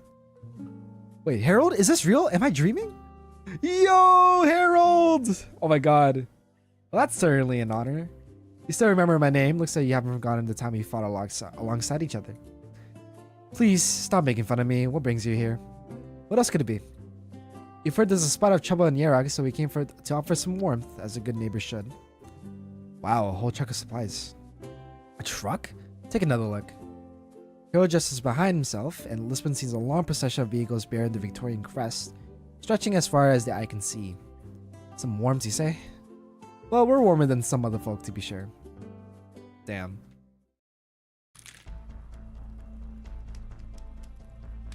Ugh, so good. I must emphasize our concerns regarding this matter, Mr. Silver Ash. We consider Carl and Trade a reliable partner, and Yerag a respectable nation.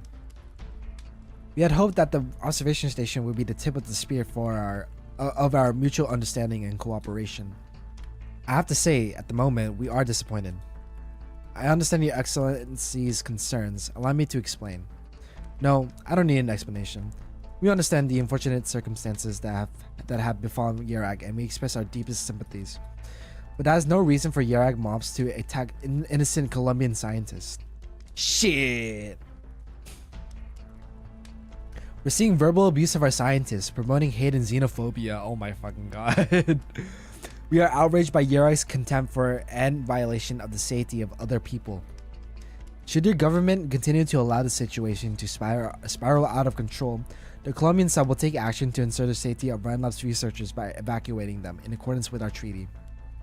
Regarding the incident at the Rhinelab observation station, Carl and Trade personnel have arrived on site and are working to de-escalate the conflict, preventing the situation from further deteriorating. As I understand it, there has been no injury to person or property. Should we thank our lucky stars, or that public sentiment has not yet reached a boiling point? Should we continue to trust in Yerag's ability to stabilize the situation, or should that public outrage dissipate overnight? The fireplace cracks, sending forth a wave of warmth, but there is no warmth on the faces in the room. The Colombian ambassador adjusts her posture and wraps the table with her finger, speaking in a calm tone. Sorry guys, I just burped, hold on. Ooh. You respect the professionalism, sincerity, and capability that Carlin Trade has demonstrated in the past. It has allowed a cooperation and scientific collaboration to progress safely up to this point. Now, however, the Columbia's best and brightest are in danger on your land. Danger that they never should have found themselves in. Yarag needs to provide a solution, or at least demonstrate a will to resolve the situation. Your Excellency cannot ask so much of a developing country. Considering Yarag's current circumstances, I found Mr. Silverash's performance thus far quite impressive. I see that Victoria shows great care for her neighbor. But of course, a kind neighbor should always be ready to lend a kind hand. Remember the Prince of Victorian folklore, who gave his golden crown to a foul beast in the snow. The man smiles with an expression of unnatural benevolence. He draws out a piece of paper from his pocket and unfolds it on the table. Here was a checklist for the first catch of humanitarian assistance. Food, blankets, medicine, spirits, sugar, salt, a team of doctors, and 2 veteran peacekeeping squads.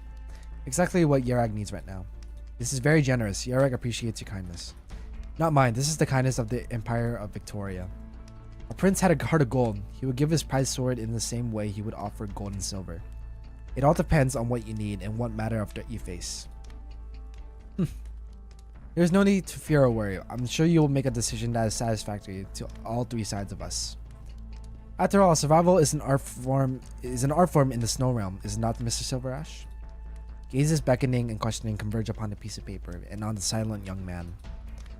What are your thoughts, Mr. Silverash? Enciotis looks down at the pushed piece of paper and picks it up.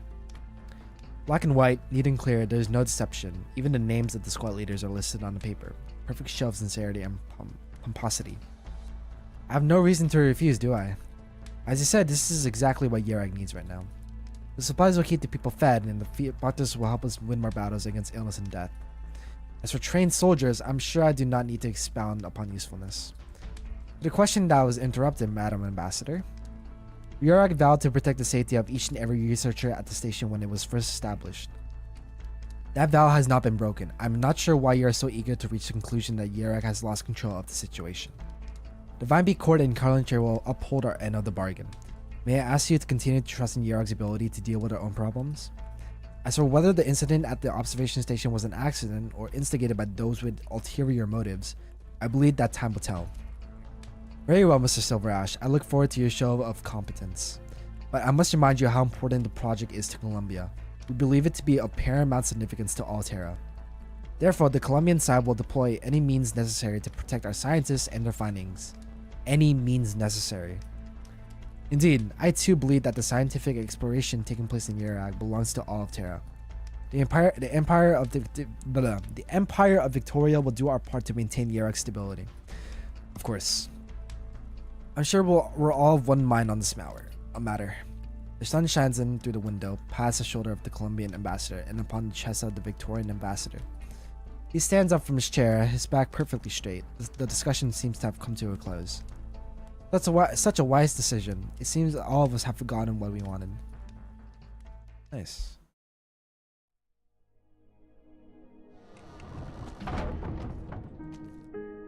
Phew.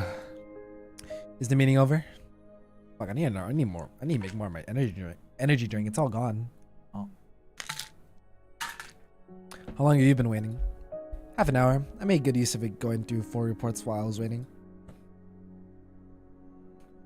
Take a seat. If you want a drink, help yourself. Thank you, but I've already helped myself to the tea that you kept on top of the shelf. It has been there for a little too long. Gay. It's finally time to ask you, what's the situation at Rhine Lab? You have no insights into the catastrophe, as expected.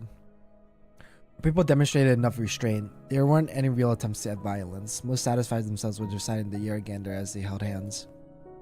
But I noticed that there were a few people at the front who shouted the loudest, only to disappear into the crowd when they saw the soldiers. Are you concerned?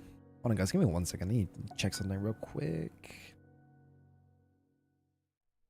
Let me see this. Boom, boom. Boom, boom. Really? Shit.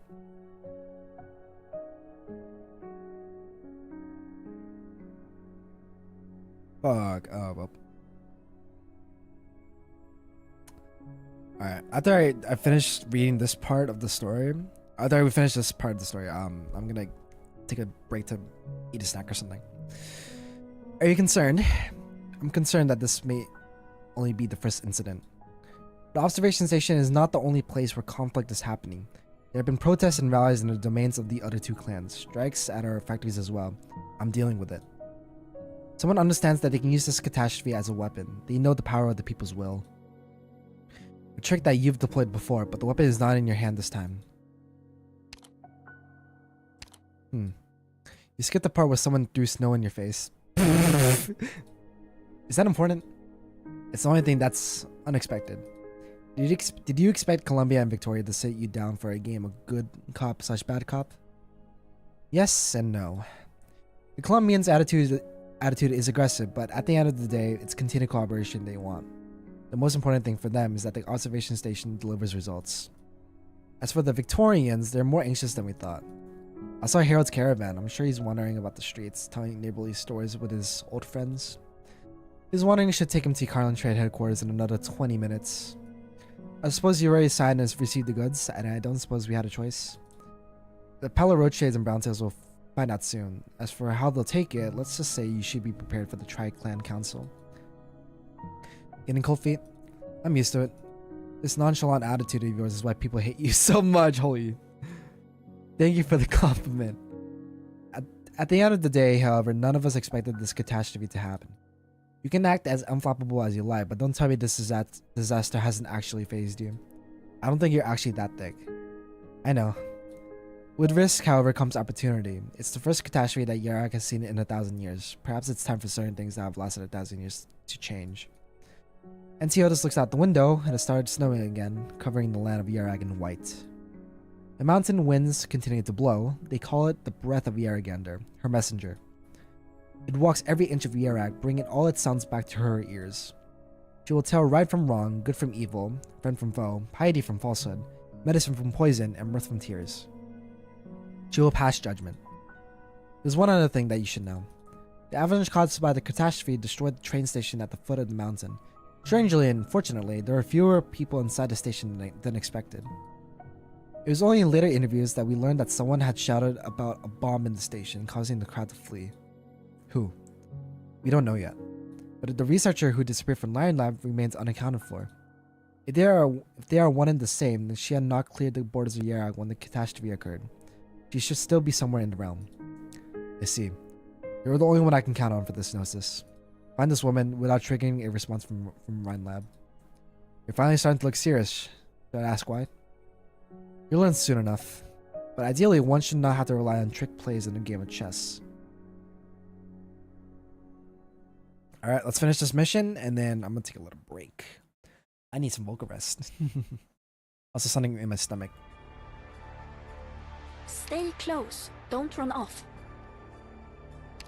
Actually, I'm gonna take a piss real quick. I'll be right back, Chad.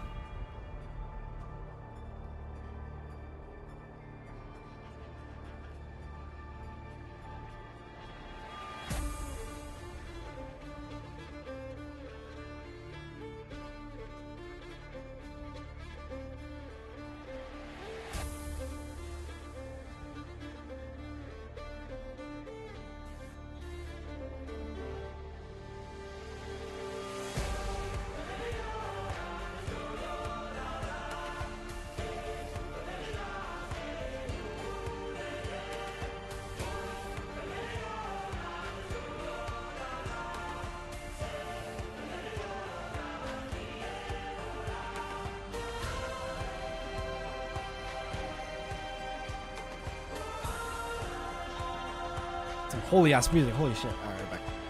Equilar Foul Beast. Burb! That's I. Alright. Locked in. Okay, Serious face. Oh, Christ. Okay. Oh, shit. Alright. Careful here. Want a candy? Shape like water. Pray with all your heart.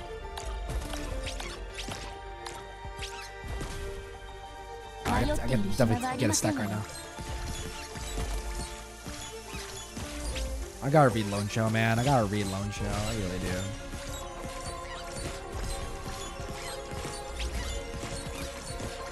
Want a candy? Cold winds care not for whom they chill.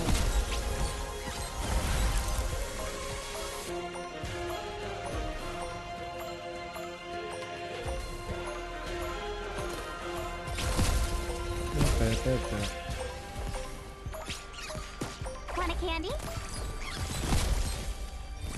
Yeah, this thing died again. Okay. Want a candy? I've got the time for hellos.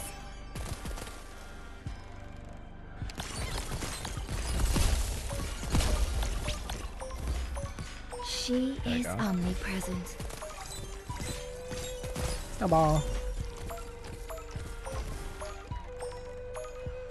There you go. All right. I'm gonna take a little break. Get like a snack for like 5-10 minutes, and then go back to reading. I just need something in my stomach. Fuck. All right, I'll be right back.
I'm back. I'm making my powder to my drink real quick. Each kiwi dragon fruit. Ooh. Like, I was just munching down some tortilla chips with some salsa. Oh fuck yeah. Good shit right there. Good shit. What color is this one? Is it orange? Ooh. Yeah. Oh, I love orange. Oh, it smells so good too. Holy fuck.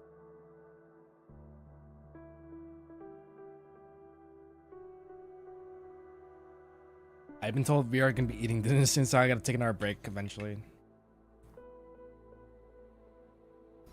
I will get through half of the story today, though. I will. It's gonna happen.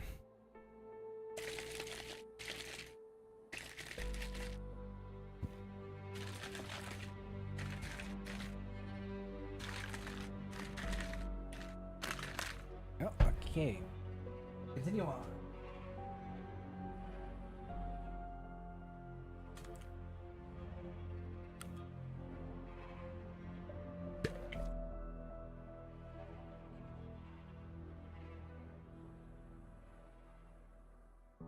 That's so fucking good. Oh my god, that's so good. All right.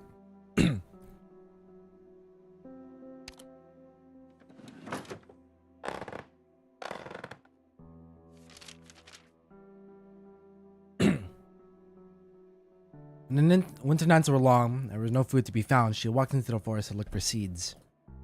No, not this one either.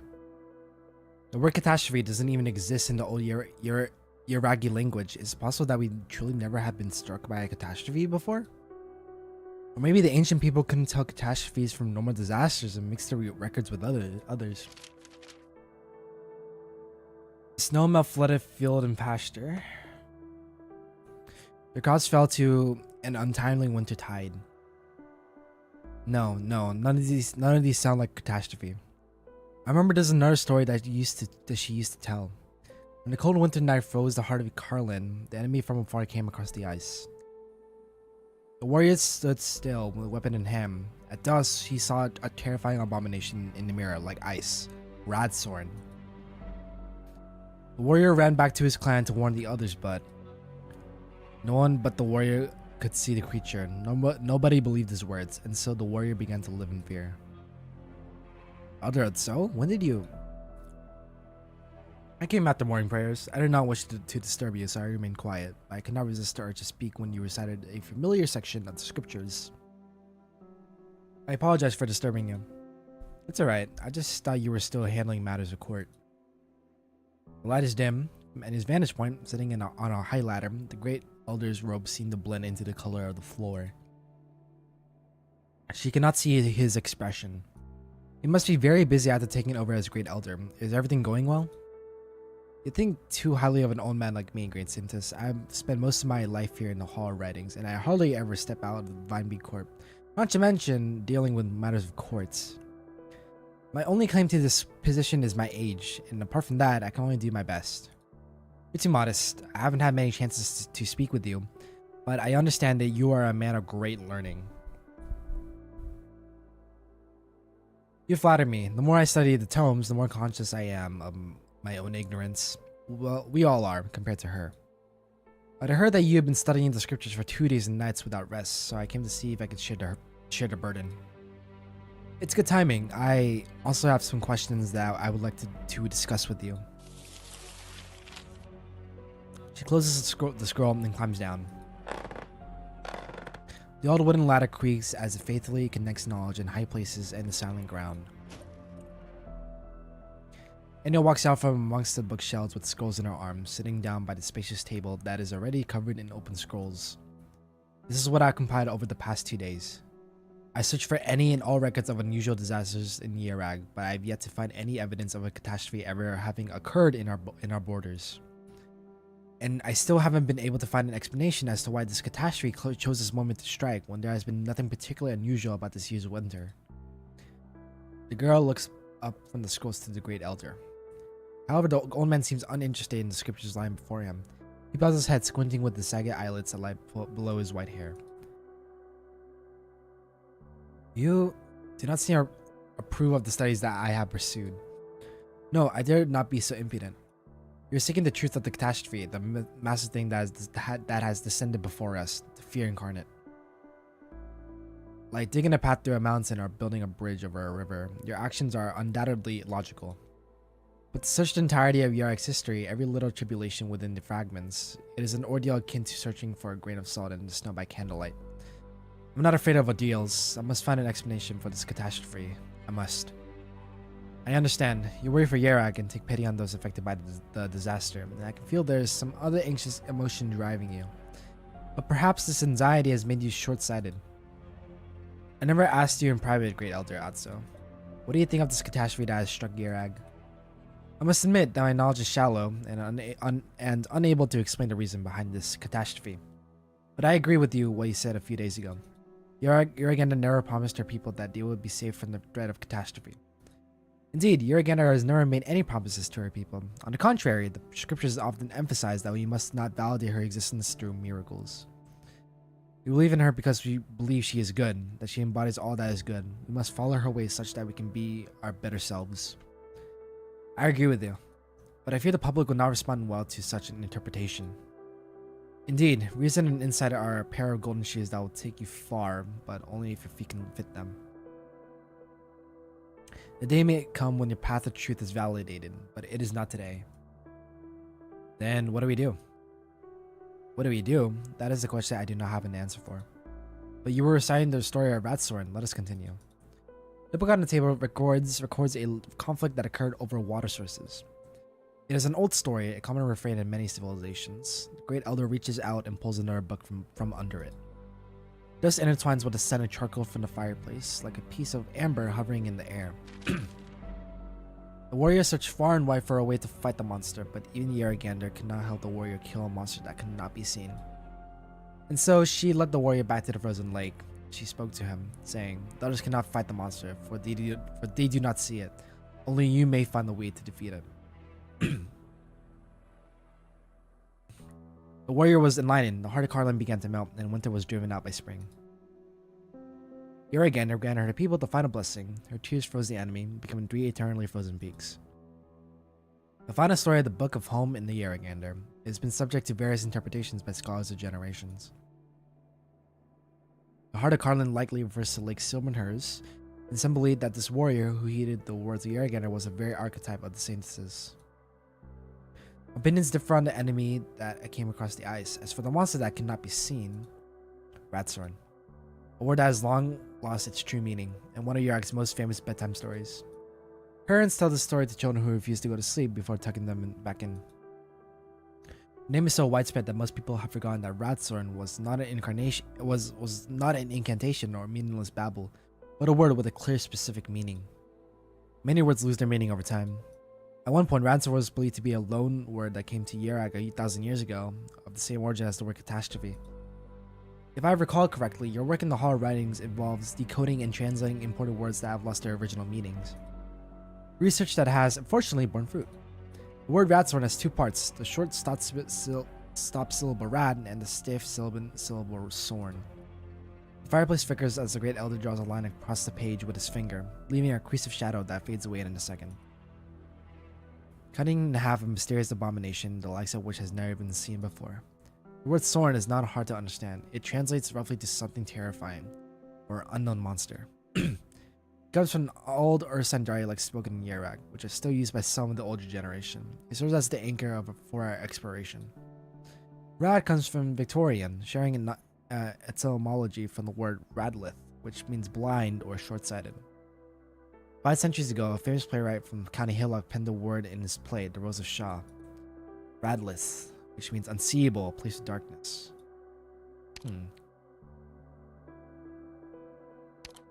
So you've seen the manuscript and the comments on it. Unfortunately, I was young at the time I left these comments, and my knowledge is deficient. I poured many pages into the years that followed, which granted me sufficient knowledge to discover and address the errors of my past. The room is silent except for the sound of pen writing on paper, soft as the sound of a tiny bug crawling across the page. The word reads Ratsorn, the two etymologically different roots separated from each other, with a circle around rad. It is indeed a place that is unseeable, a place of darkness that one cannot discover on one's own. It means the heart. And the meaning of Ransword is a terrifying thing in the heart of man. Exactly. The warrior sought his inner demons upon the lake. Others cannot see it because no one else can know your own fears, and Yaragana was powerless as well because the only thing that can defeat one's inner demons is oneself. What is truly terrifying is not the disaster that we can see and feel, but the monsters in our hearts. You are wise, Saintess. The sages realized this 1,000 years ago. Now this catastrophe that has struck Yarag is also a rat storm which only Yarag can see. And now there is no Yaragander to lead the lost warrior. Why do you say so? Yaragander cannot help the people fight their inner demons, for she is absolutely good, without the flaws of man. The darkness that clouds the people's hearts does not exist in her. So she chose a Saintess from among the mortals and bestowed upon her the power to fight Radsword. Ah.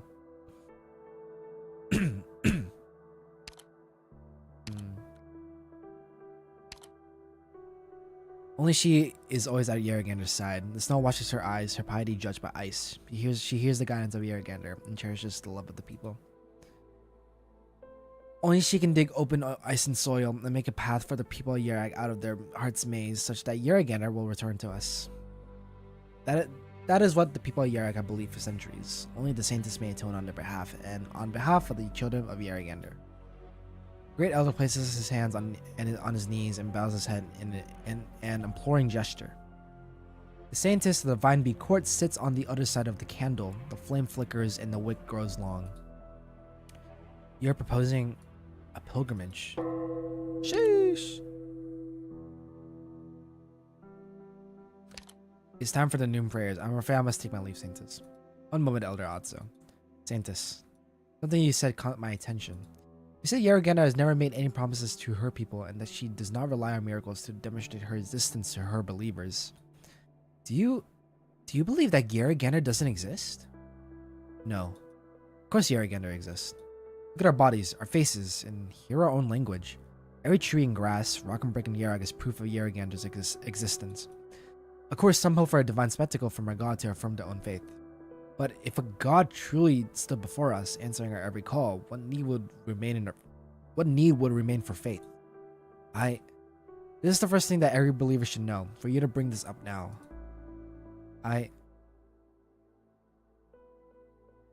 oh, she knows, bro. She knows something's up. Never mind. I misspoke. Oh, he's out of here. Old man silently bows and leaves. Drink of this.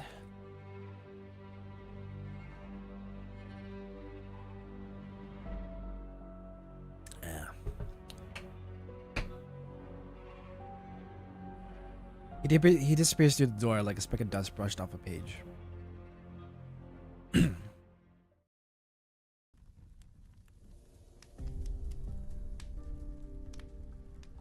I see you beating me here. Did the two of you summon me to discuss the disaster relief? What the hell is this, Unciotis? Arctos tosses a package bearing the Victorian crest on the table. Supply package containing a day's ready-to-eat rations, as well as emergency medicine. Don't play the fool. I'm asking why there's so many Victorians in Yarag at a time like this. The reporters are babbling all over the place. Soldiers dressed in workers' garb everywhere. I saw more Victorians than Burnaby's on my way here. Don't tell me you don't know about this. I'm well aware that Carlandre has been handing the stuff out. The Vine Bee Court never enacted a ban on Victorians entering Yarag. Besides, Victoria's help has been substantial in our present situation. What would it do to Yarag's international reputation if we rejected our country's assistance for no reason at a time like this? Let alone expelling our visitors. Some bloody help. Do you think we can't overcome this catastrophe on our own without those hypocrites pretending to be good neighbors? The teacup on the table ripples, setting part of its contents splashing onto the wooden surface. It faintly reflects the heads of the three clans, like three mountains at different heights. Besides, what kind of help can the Victorians bring? Oh, I remember. That man Harold helped, didn't he? Drinking with our people, chatting them up, going to the pens, treating the beasts, and delivering new foals. He made the Burnaby's fat and plump. People say he's a Victorian, but he's not a bad guy. And what happened? What did he do at Lake Sylvanhurst? Here I thought you were supposed to be the smart one, Unciotis, but you couldn't even learn that lesson? I'm telling you, no matter what the Silver Ashes and Brown Dust think, not one Victorian will step foot on Palaroche land from this day forth. I don't care about your political political goals, or international reputation, I won't let the Victorians have the way on Yerak's soil. Calm down, Arctos. Are we gonna fight amongst ourselves before we deal with the foreigners? And what do you think, Ratados? Fireplace continues to crackle. Ratados' voice is calm. Dark rings around her eyes, showing the toll that the past few days have taken on her. This time, I'm with Arctos. You've dealt with the Victorians the most. You know the ways, especially at a time like this. Victoria does not show kindness to Yark for no reason. It could turn into a poison pill at any time.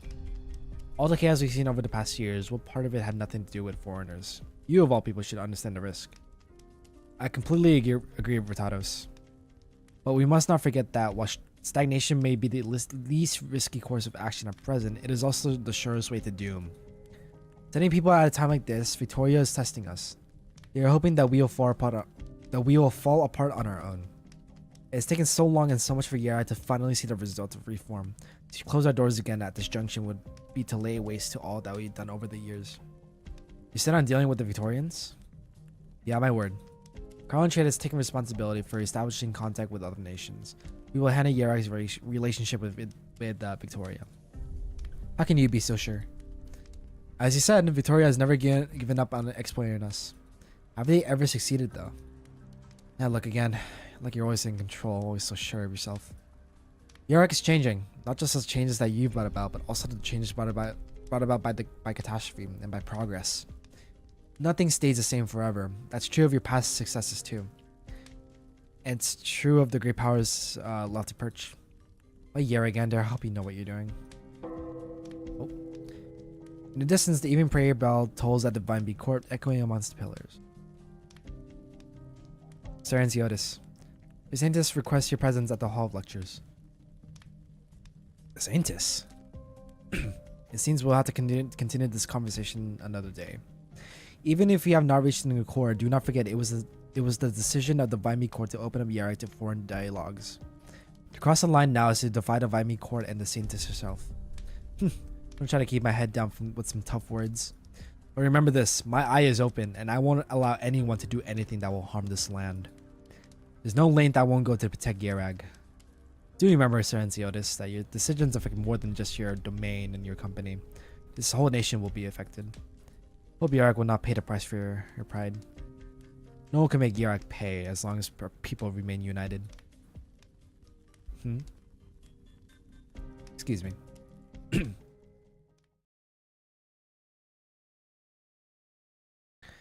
Your visitor is here, Saintess.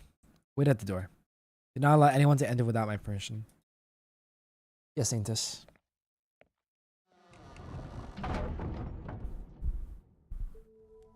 Oh. For what purpose do you summon me, Saintess? Nothing important. I just realized that it has been some time since your presence last graced the Hall of Lectures. If I am being charged with impiety, then I have no defense. I will come to hear your lectures each week once the current crisis has passed. I know you are a busy man, but I have rarely seen you so fatigued. I take it the matters at hand have been troubling. I'm sure you understand that the people have been restless in the aftermath of the catastrophe. There is much to be done, but the Vineby court will only grow busier. Take care. And Ziotis gestures under his eyes with his finger, and he sees it but says nothing. The fire burns bright in the fireplace. It's worth reaching the eyebrows and noses of the Silverash siblings, forming their pale and alike complexions. They are not looking at one another, but towards a solemn statue. I saw Arctos today. He looked out of sorts as he greeted me. Even Ratados did not seem her normal self. It won't be the first time the three of you have fought, but a situation like this, I haven't seen in a long time. What happened? Important matters that you need not worry about yourself. Then please tell me, what are the temporal matters that trouble Yarag? Is it the Victorians? Yes and no. They immediately sent a large relief effort to Yarag as soon as news about the catastrophe got out. Colombians also learned about the incident at the observation station and threatened to send troops to protect and evacuate the scientists. They are paying close attention to this catastrophe, each for their own reasons. So they understand Yarag better than we think. They know well that what this catastrophe means to Yarag. The politicians smell chaos and see it as a once-in-a-lifetime opportunity to extend their influence into Yarag. We know that Victoria has been doing far more within our borders for a long time. They have simply stopped trying to hide it. I have a good guess as to who is behind Victoria's movements. Her plot is not hard to decipher. It is simply the instincts of a politician. If I was in their shoes, I'd agree it would be but another chess piece to move. You know I don't like it when you get like that. I apologize, I spoke out of turn in this holy place. Why do you keep putting yourself in the plotter's seat, treating everyone around you as chess pieces or bargaining chips? Do you enjoy games like this? This is our reality, one that florid words cannot conceal. If we want to be strong, independent, even set as equals with the great powers at the same table, then we must play by the same rules. Is this the most absurd part of it? Iraq is not the only country that preaches virtue and goodness. Those politicians, too, play the part of leaders and teachers in their own country. They are hypocritical and deceitful, but they teach their people to be honest and sincere. They are avaricious and insatiable, but they teach their people to be gentle and kind. I ask then, Sir Ensiotis, are the virtues that I preach to the people of Iraq as saints and attendants of the scriptures all lies and nonsense to you? Enya. Fire flickers as a charged piece of wood snaps into two. The name, buried for so many years, is once again uttered by Silver Ash. Sir Ensiotis, would you have come to me today if I did not summon you with the authority of the Saintess? Iraq faces an unprecedented crisis. One wrong step and we may never recover. We need unity more than ever, and the authority of the Saintess is crucial at a time like this. I see you finally recognize the importance of faith to our people. I never denied it. Faith in Yaragander is fundamental to us. We cannot even begin to talk about this land without it. Yes, more than one person has said as much to me. But when we view faith from the perspective of gain and loss, have we really paused to think of our history? Pause to think if our history, free from the threat of catastrophe, was a mere coincidence? There is no point in discussing whether it was a miracle or not. What happened happened. The only thing we can do now is to calm the people. On this, at least we are in agreement. It's not an easy thing. Then I shall begin my pilgrimage as Saintess. What? I set out early tomorrow morning. The news will be known all across Iraq by dusk. Was this the Bimby Court's decision? It was my decision. The pilgrimage takes place in spring or autumn. Has a pilgrimage ever taken place in the middle of winter? Has a catastrophe ever occurred in Yarag? We don't have time. You know how dangerous this is. Of course I do, but how else do we counter people's fear of catastrophe? How do we make them believe that Yaragander will forgive their transgressions? There will be no companion, no temporal possessions, no carriages, no rest. The Saints shall circle the land of Yarag on foot, atoning for the sins of all the people and praying for Yaragander's forgiveness.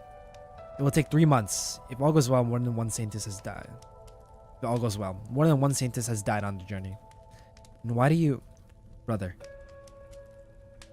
The young woman pauses for a moment, then continues like the snow melting into the river, flowing down the peaks of Matterhorn. They are surrounded by warmth, like those winter afternoon naps they took together when they were children. The distant shadows of the past return, trying to find the children who have grown up, find traces of the past on their faces. As Enya's clan Silver Ash, I never forgave the choice that you made. As a Saintess of Yarak, however, I am glad there is still something I can do. I know it is not just the guidance of faith that Yarak needs. Indeed, misunderstandings about faith have hindered us for too long. The changes that you brought about, the factories, the railways, the trade, and the station that watches the sky, are all things that can lead our people out of the prison of the mind. Yarak needs change. You must not stop. What I must do is to convince the people that what is happening is not because they did anything wrong, that there is salvation from their sufferings. There is only one salvation in the minds of the people, and only one capable of carrying the burden. I must fulfill my duty as Yarak's Saintess. Sheesh. No. You summoned me to inform me of your decision. Of course. I'm not asking for your opinion. You cannot stop me, nor do you have any reason to. I leave the matters of the 3 clans back to themselves while I am away from the Vineby court. Please make the necessary preparations to avoid any trouble. And take care of Encia while I'm away. Don't leave her in fear. Encia isn't a child anymore. She won't be so easily frightened. I'm more concerned about... It's getting late, Sir Antiotus. You should go and make preparations. Is this an order to leave? If you understood it, you should act on it. As you bid. I take my leave. Damn. Antiotus bows reverently to the Saintess and exits, as he has done so many times before.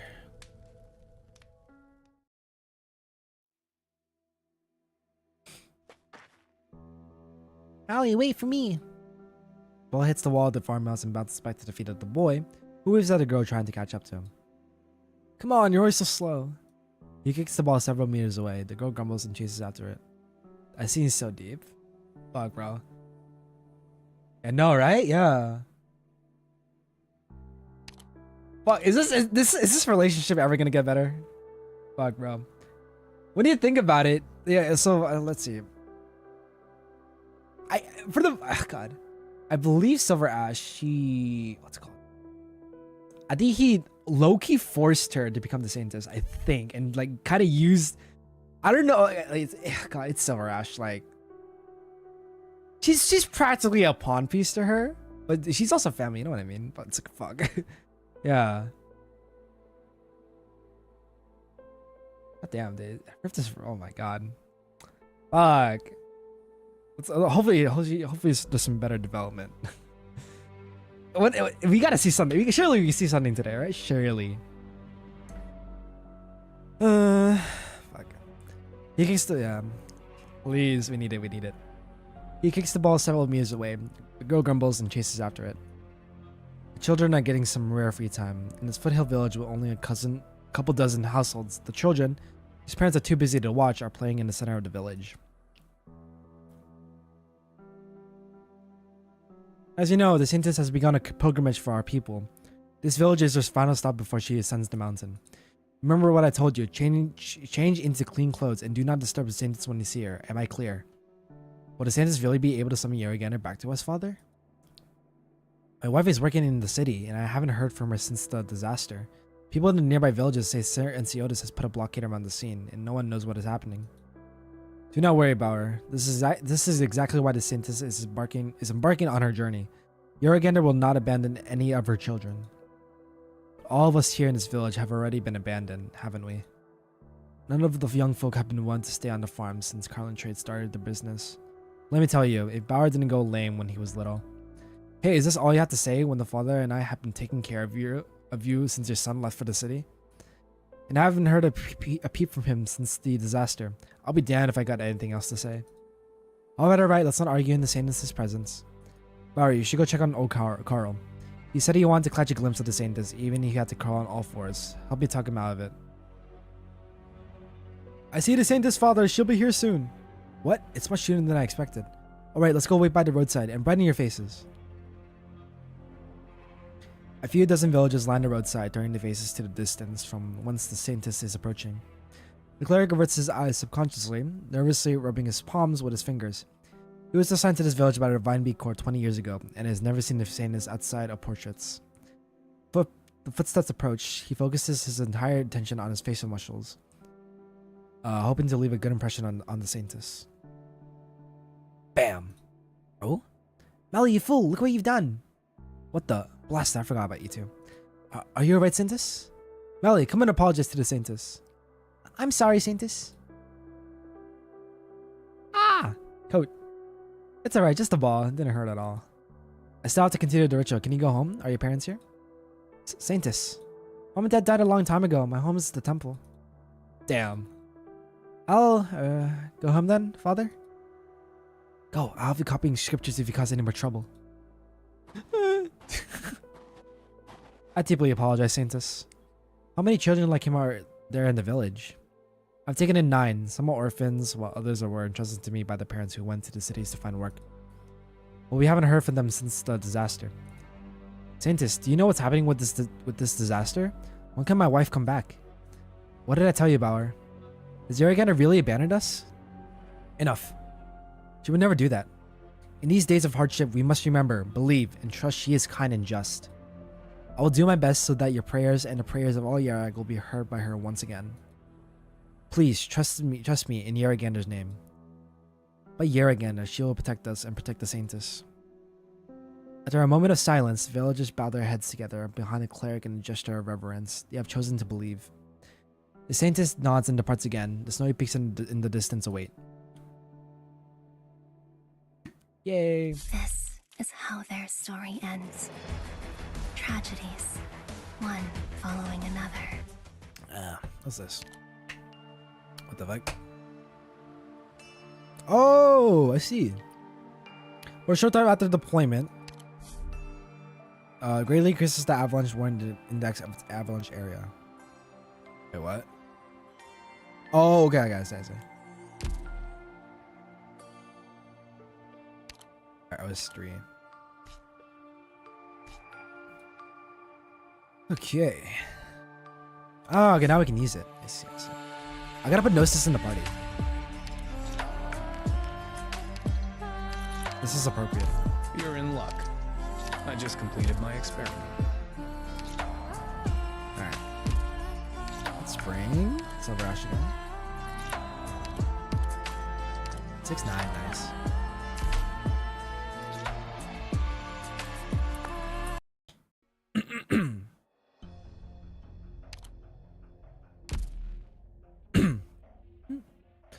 Madam Ratados, I bring a message from my master regarding the meeting of the 3 clans a few days ago.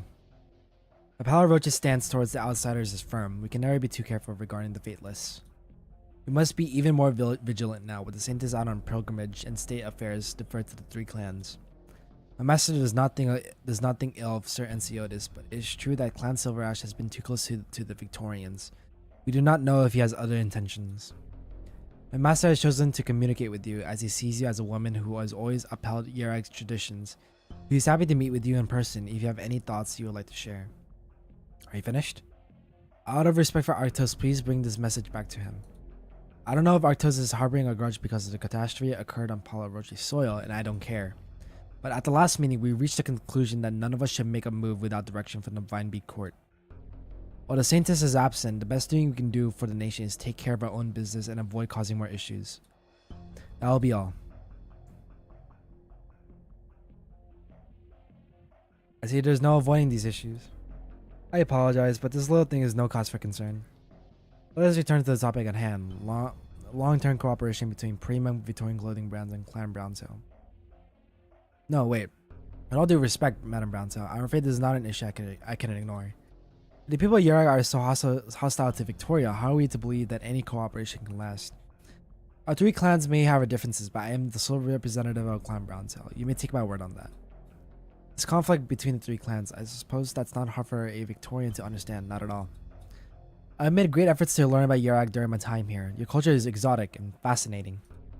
While all Yerag is united by your Yeragander faith, the same tenets seem to have had different influence on the 3 clans. The brave Palo Roches, the clever Silver Ashes, but you Browntails. I must apologize that I find it hard to summarize your virtues in a single word.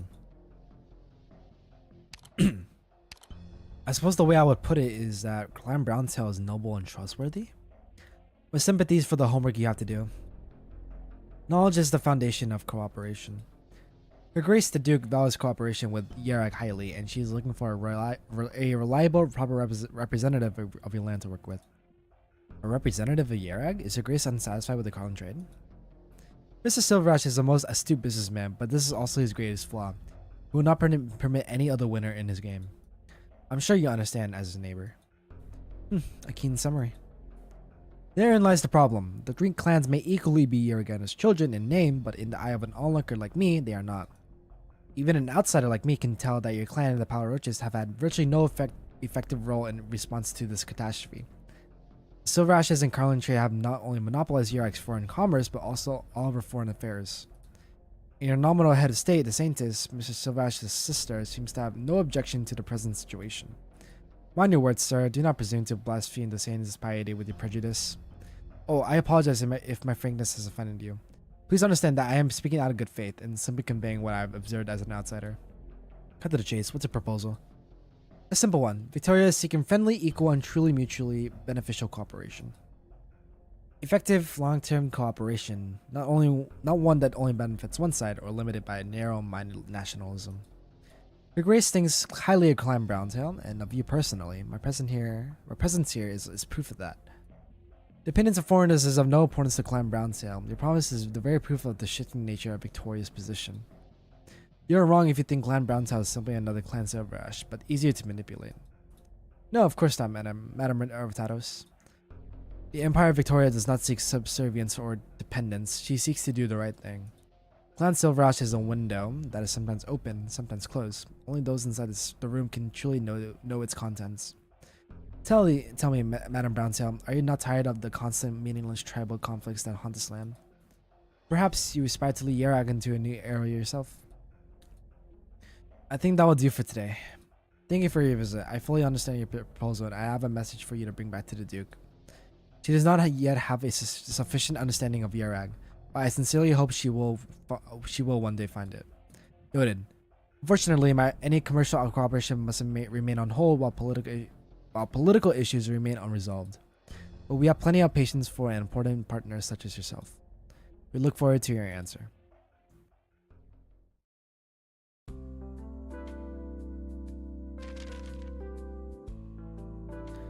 Dear Encia, I hope this letter finds you out well.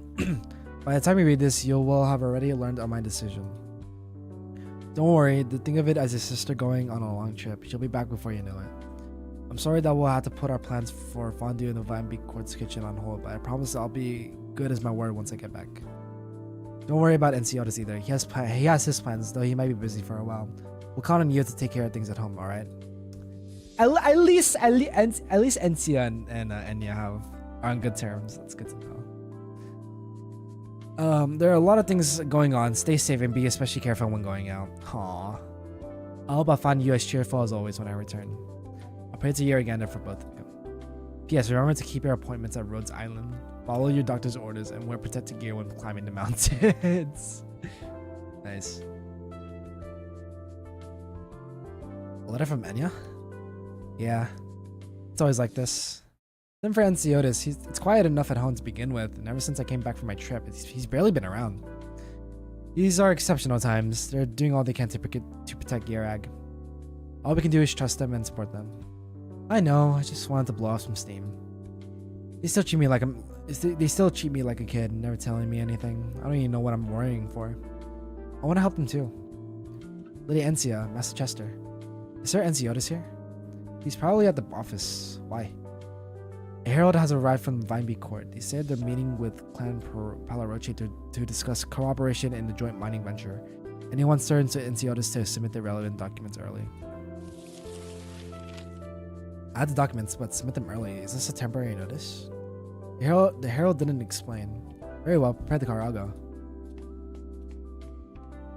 Before he can finish, Encia grabs the documents and runs out the door. You can stay home, Uncle Chester. I'll let me handle it. Encia, come back. Sir Enciotis said you're not to go outside without permission. It's alright, Enciotis must have forgotten to bring these with him. I'll have a good laugh at him later. Come on, let's go. Bruh. Oh dear. I shall let Sir Enciotis know.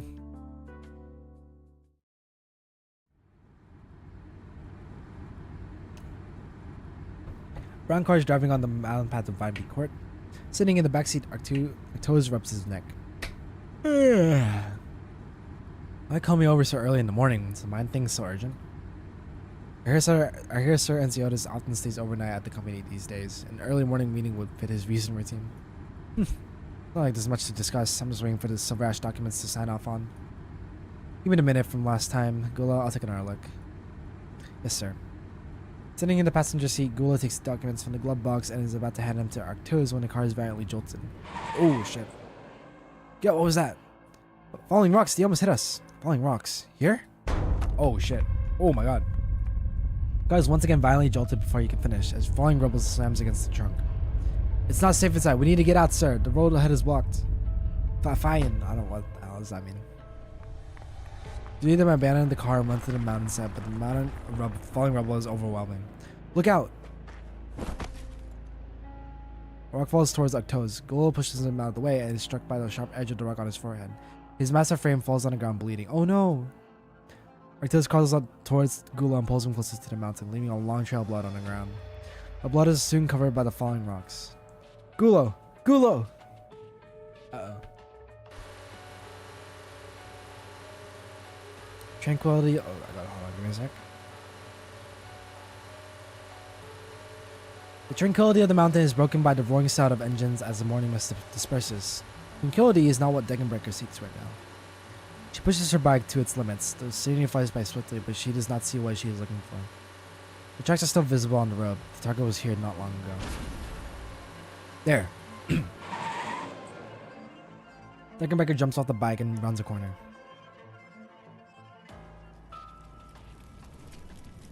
Two cars are burning on the road after a collision, sending rancid smoke skywards. Deckenbecker pulls a weapon and creates a gust that extinguishes the fire, revealing the familiar silhouette of a silver ash car. Oh no, wait, Encia? No! The door is easily cut open. There's no one inside. Deckenbecker's worst fears have not come true. She hears the sound of rocks clashing from the direction of the cliff. Oh my fucking god. No way. Deckenbecker looks down at the source of the sound and finds the one she's looking for, despite dirt and soot on her face.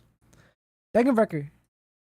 Hanging off the side of the cliff with a hug, Encia looks up at Deckenbecker, unsure how to hide her embarrassment. Oh my fucking god, bro.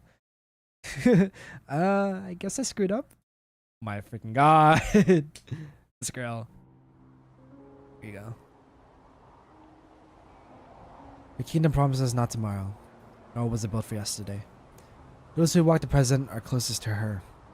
Her blessings are ever beneath the traveler's feet. The snowflakes stick to her fur collar. The lone traveler pulls her hood tighter and walks up the mountain against the cold wind that blows through the forest. Anya pulls her cloak tighter around herself, her steps slowed by falling branches mixed with snow.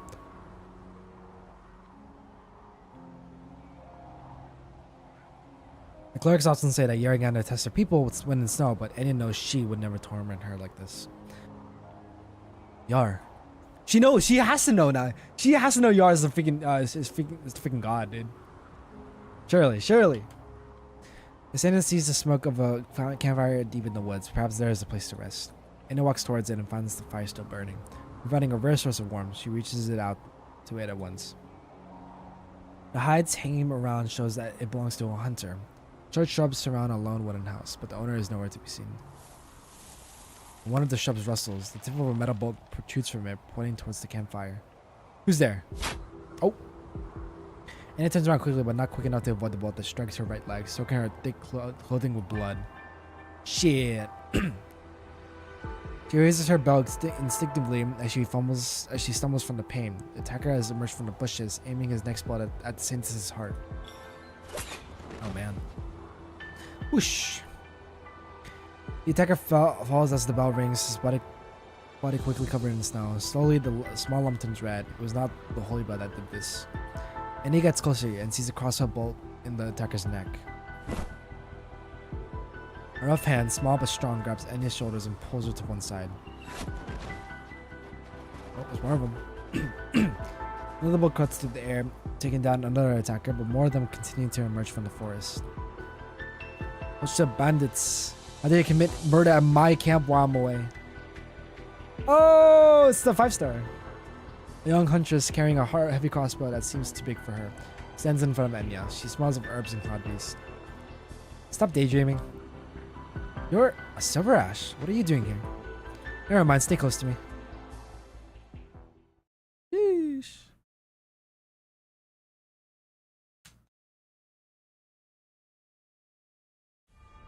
Alright. The way seems kind of rough. Careful, you don't want to trip. Frostilla, oh my god. The hell is that?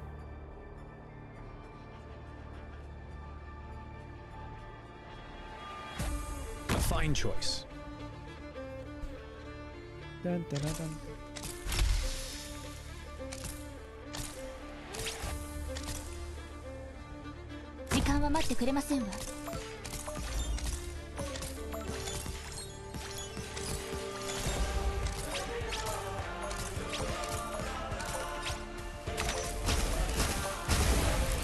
Oh, what the hell? Sometimes I'm fighting with high ground.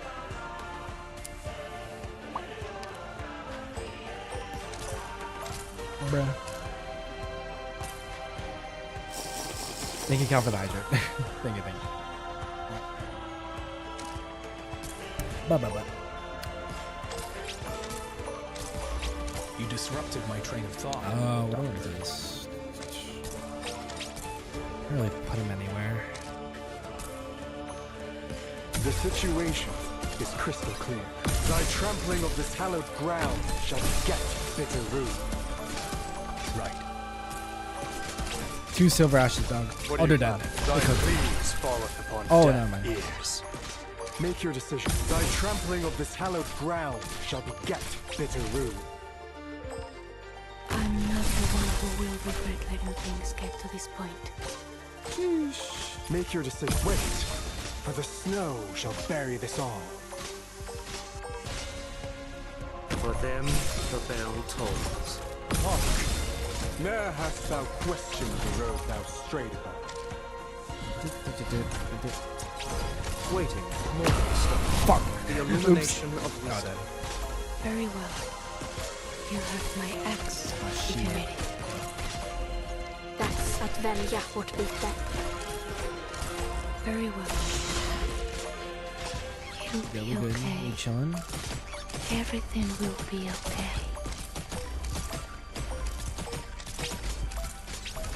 What do you plan? Oh, For what reason hast Alright. thou come? there's no shing shing. The situation is crystal clear. As ice yields There we go. to gentle warmth's embrace. As expected.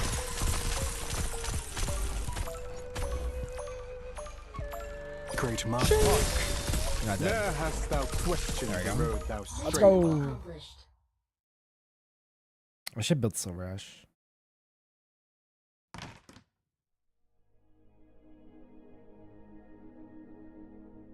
This is my home. Last I saw, they were going the opposite way. It's safe here. I'll wrap you up and then you need to leave. Thank you. Don't talk and don't fidget, Silver Ash. Your wounds aren't that bad. There was some distance and your thick clothes absorb some of the impact. The bolt has a hooked head. It'll hurt when I pull it out. I'll try to be steady. The young huntress taps his arrow shaft and grabs the remaining part. He glances at the wounded woman, who simply nods, showing no sign of fear. The huntress takes a deep breath and slowly pulls the arrow. Even she shivers at the sensation of the hook grating against flesh. She does her best to keep her hand steady until the arrowhead is completely pulled out. Phew, finally. Thank you very much. I'm not done yet. Hang in there a little longer. She takes out a packet of powdered medicine, lifts the edge of Enya's dress, and rubs it skillfully on the wound before bandaging it up. You can yelp if it hurts. I won't laugh. I don't want to make you more nervous. It'll only hurt more if your hands are shaking. Huh? The snow white cloud beast pokes its head out of the huntress's hood, hanging onto her braids with its claws and poking its wet nose around Enya's fur collar. Enya reaches out to sniff at the stranger's scent. Don't touch it, it doesn't like stringers. Before the huntress can finish, Enya's finger has already reached the little cloud beast's chin. Somebody touching its soft fur seems to bring warmth to her heart, even in the bitter cold. Get back in, Rift Cloud Beast. You call it the Rift Cloud Beast? Come to think of it, I don't know your name yet, my hero. Joanna. I don't need to know your name, Silver Ash. Don't think for a moment that we're friends. Why? You've been good to me. And how have you people treated me? Forget it. Nothing to do with you anyway. By you people, do you mean Clan Silver Ash? Or Enciotis? Not just him. My dad says the Silver Ashes have been obsessed with blaspheming Urigander ever since Enciotis' father was a clan leader. He poured asphalt on Urigander's backbone and poison on Urigander's tail. His greed led to his downfall. Enciotis hasn't learned his lesson. He's done even more to wreck Urigander's peace. His greatest sin was the hole he dug in Urigander's flesh. This disaster is proof that Silver Ash has angered Urigander. Yurag just can't stay in the snowy mountains forever. Haven't industry and trade brought us better lives? Why would the kind Urigander punish us just because we're living better lives? Better lives? You Silver Ashes sit by the warm fireside eating the best food and drinking the best wine. But who has to pay the price?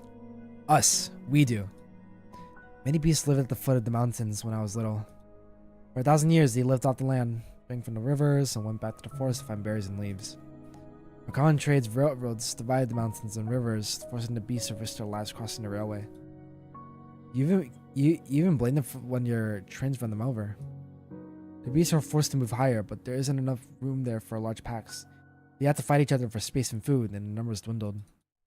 Not to mention, all the cloud beasts are sensitive to noise. You have no idea how many died, and how I ended up taking in my Rift Cloud Beast. But the farmers by the mountains need the fertilizers and seeds that the trains bring, and sick people on the mountains need medicine. Where's the bountiful game that Yaragana once gifted us then? Beasts grow fewer each year. Eating water from the springs is less sweet. My family made a living hunting in the mountains for generations, following the holy teachings of Yaragander, and we show our faith by sculpting statues in our image. Dad, myself, and my siblings, we've always prayed to Yaragander, always paid our respects. Why are we the ones who have to pay the price? Spooked by the sudden outburst, the Rift Cloud Beast leaps down from her trembling Joanna and goes over to Enya. Enya bends down and lifts it up, placing it back on Joanna's shoulder. Don't move, or your wounds will reopen. This is the first time I've heard about any of that. If you want to argue, go ahead, Silver Ash. No, I don't. I'm different from the others. I have to stay at home most of the time, and what I know about the land today comes mostly from the accounts of others. Sometimes I go out and experience things for myself, but it's not enough. Yaragander will never abandon any children of Yarag, I promise. You better promise yourself that you pull through whatever's going on. What's with those bandits anyway? I know all the hunters living on the mountain. I didn't recognize any of those guys. I think they came from me. Or you? You have any enemies? It's a long story. If that's the case, you better stay put tonight. They won't give up so easily. My dad's friend has a shop in town, and my siblings have been helping out these past few days. I'll go get some medicine from him. And get help to fight the bandits. No, don't. Why? Are you afraid to be on your own? I'm fast and strong. I can be back by tomorrow morning if I go down the mountain now. That's not what I'm worried about. Why? You Silver Ashes are such a bother. You have something to say, just say it. If you can't fight, I have no choice but to get help from town. That's the deal. Wait, I can tell you. Oh. And Hurley gets up, taking out the sleeve of the huntress who's about to leave, causing her own cloak to fall off. The Saintess? Actually, I'm sorry. Please, Your Holiness, punish me for my insolence. No, I'm not gonna punish you. Please just sit down. Enya tries to stop the huntress, but she quickly takes a step back, putting more distance between herself and Enya. She turns to leave, but then seems to remember something and spins back around and bows reverentially to Enya before finally leaving the room. Damn, must be tough, bro. General Gulo, did you knock on the Chiebe door before barging in, Matterhorn boy? What are you doing here? I was accompanying Lady Encia for a checkup. She suffered a car accident this morning, but unfortunately she's unharmed. I was told you were here too, so I thought I should pay a visit. Are you alright? Just a scratch, but... Wait, you said something happened to the young Silver Ash lady? Lady Encia was delivering something to Sir Enciotis when she suffered a head-on collision with another vehicle on the way to the Vinebeak Court. It was fortunate that Madame Degenbrecher quickly arrived at the scene. You said she was going to the Vinebeak Court too? Strange. My master received a summons from the Vinebeak Court this morning, saying there was a meeting and it was on the way there that we were struck by falling rocks. Did you hear anything from the Browntails? No, not yet. At least, what's the matter with the Browntails? No wonder Sir Artos was fuming when he left. I haven't seen him so angry in a long time. But this... Listen, brother, I need you to do me a favor. Can you ask Sir Enciotis to go to the Browntown Manor at once? Sir Arctos is even more hot-headed than I am. I'm afraid that he might do something impetuous. Sir Enciotis is the only one who can stop him. I see. I'll let him know immediately.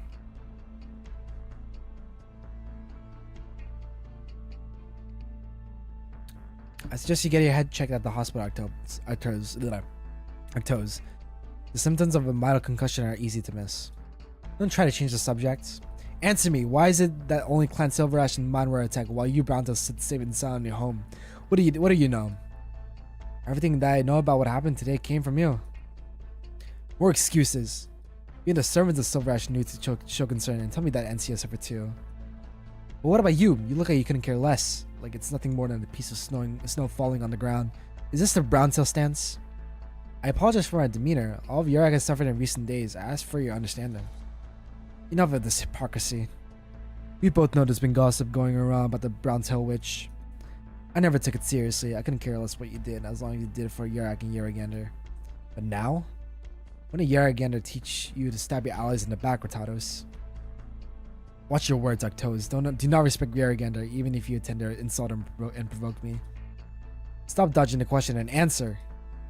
Was Clan Browntail involved in the attack on me and Encia? You're wasting your time. I've already told you multiple times I know nothing about it, and I express my sympathies. If that's the final answer, then don't accuse me of going too far. What do you mean? Don't think I'm out of power roaches just because you took Gula out of action. Before I went out, I told my men when to show. Clan Browntail's estates will be thoroughly searched. I didn't want to go this far, but I'm afraid Cyrus and her children will have to bear with me a little. You dare. You made me do this, Ratados. Shit, oh my god. The door to the drawing room flies open without warning. Artos draws a sword immediately. Oh shit. The sharp-eyed Browntail guards raise their weapons too and stand in front of Ratados. I take it you've already discussed the incidents that occurred today? I came for the same reason. I've reached certain conclusions. Please stand down. Seeing that Artos has sheathed the sword, Ratados raises her hand and her guards hesitantly back off. Good timing, Anciotis. With the leaders of clans Palaroche and SilverAsh both present, we demand a thorough audit of Clan Browntail's documents and cooperation from Clan Browntail in the investigation. Sorry, Artos, but I don't assent to the demand. What? Why would Ratados want to get rid of us? Assassinating the heads of the other two clans at this moment would only cause even more chaos. Clan Palaroche has the most warriors, while Clan SilverAsh runs Carlin trade. Ratados cannot hope to keep the situation under control if you and I both died in an accident. Meanwhile, retribution would be swift and harsh. Am I right? Ratados avoids Anciotis' gaze and nods lightly. That doesn't explain why Clan Browntail wasn't attacked. Maybe a coincidence, but maybe bad timing. Maybe the attackers had something planned for the Browntails too, and we just don't know about it yet. You won't convince me with talk of coincidences, Anciotis. Who would have done such a thing if not Ratados? This is not a question we can solve in a short time. Don't forget that there are plenty of people looking to take advantage of the chaos and take a piece of Yarak for themselves. This assassination coincided with the arrival of Victorian aid. The mastermind wants to keep us from working together. The Victorians did this? They are potential suspects, as is any foreign politician who attempts to intervene at this juncture. Therefore, I would like to maintain the status quo of our previous meeting. I will continue to handle all external affairs, including those involving Victoria. I will discover the truth for Clan Palaroche, for the peace of the three clans, and for Encia. I'll trust you one last time. Don't you dare look smug, Ratados. You got lucky today. You can thank Anciotis and Cyrus. If it turns out you're behind all this after all, you'll get what's coming to you. Keys! Dang, he's pissed. The starry Ursus slams the table, then turns and leaves. Thank you for calming that maniac down, Anciotis. But I'm exhausted. I'm sure you understand how tiring it is to deal with baseless accusations. If you suspect me and want to question me, there's no need for that. Just between the three clans has never been more important than now. I have other urgent matters to attend to. I'll take my leave. Pardon me for not seeing you out. Holy shit, man. Woo. Encia wasn't hurt. You can rest easy. I was the one they were after. Obviously, the accident was very staged. They targeted your car without knowing who was inside. Nothing's not right. It's too forward. It's as though the people behind this want to make the point that they have no qualms about deploying extreme measures. They're trying to show chaos and suspicion. The act itself is more important than the result. There's another possibility. Perhaps it's not me, Encia, or Arctos whom they're truly after. There'll be trouble on the mountains. It's Enya they're after? If anything happens to the Saints at this point, it will search her from all the conspiracy theories and drag Yarak further into the quagmire. I need you to protect Enya, Deckenbreaker. Enya said out a long time ago, I can't promise anything. You need to prepare for the worst. I believe in Enya. You believe. And you will not provide any of her basis for that belief to reassure me, like you usually do? Correct. I believe. Damn, bro. Oh man, oh man. Who's behind it all? Ooh. That one's out to kill. Who would have a grudge though? Wait, Who wants to kill the Saintess? Okay, so suspects are looking like Victoria.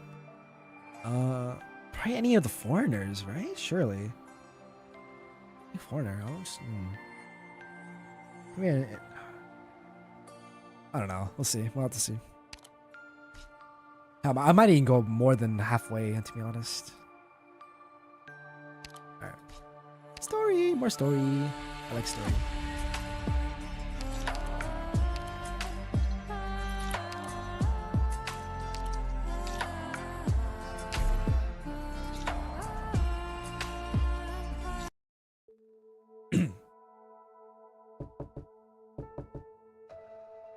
Ah, didn't I tell you not to bother me today? Who's? Sister, what are you doing here? Don't just stand there. Take a seat. What's the matter? Can't sleep? I thought I told Yuka-tan to keep a close eye on you. No. She shakes her head. I told Yuka-tan not to come with me. I want to talk to you one-on-one. Talis never thought she would see this expression on her sister, who is usually so cheerful and straightforward. Alright, but only for a bit, then you can go back to bed. I think like a little girl when you're supposed to be a mom already. I heard Octo's shouting in the drawing room today. Damn, so he did disturb you. I'll have his hairy head for this. No, it's not that. I heard what you were arguing about, and I know many bad things have been happening lately. Please, Rada, if you do know something, tell me. Hey, Yarrigander. You shouldn't be worrying about these things right now, Cyrus. You'll have plenty to worry about once you take my job. But there's been trouble after trouble. Even I, shut up in my room, can tell that things are getting worse. I see unhappy faces outside the window every day, not to mention we haven't heard anything back from Munch. Yo, what happened to Munch? Oh no, she got caught in the avalanche, huh? Girl, yeah. People searching for her. I'm sure she's fine. Hey, don't forget that she's one of the finest Bounty warriors. I know.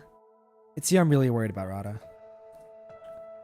I've never helped very much, but there was a time when I could at least stand by your side and give you my support. But now you're facing all this on your own. I wish you could talk to me more. There's no need to carry everything on your shoulders. Yuka-tan and I have your back no matter what. You think too much, my silly little sister. Are you really in such a hurry to take over for me? That's not what I promise you, Cyrus. I'll protect you and Yuka-tan and all of your clan Browntail. If it's the last thing I do. Yarrigander may be my witness. Still don't believe me? But you got to believe Yarrigander, right? There's no need to go that far. Alright, then promise you you're going to bed now.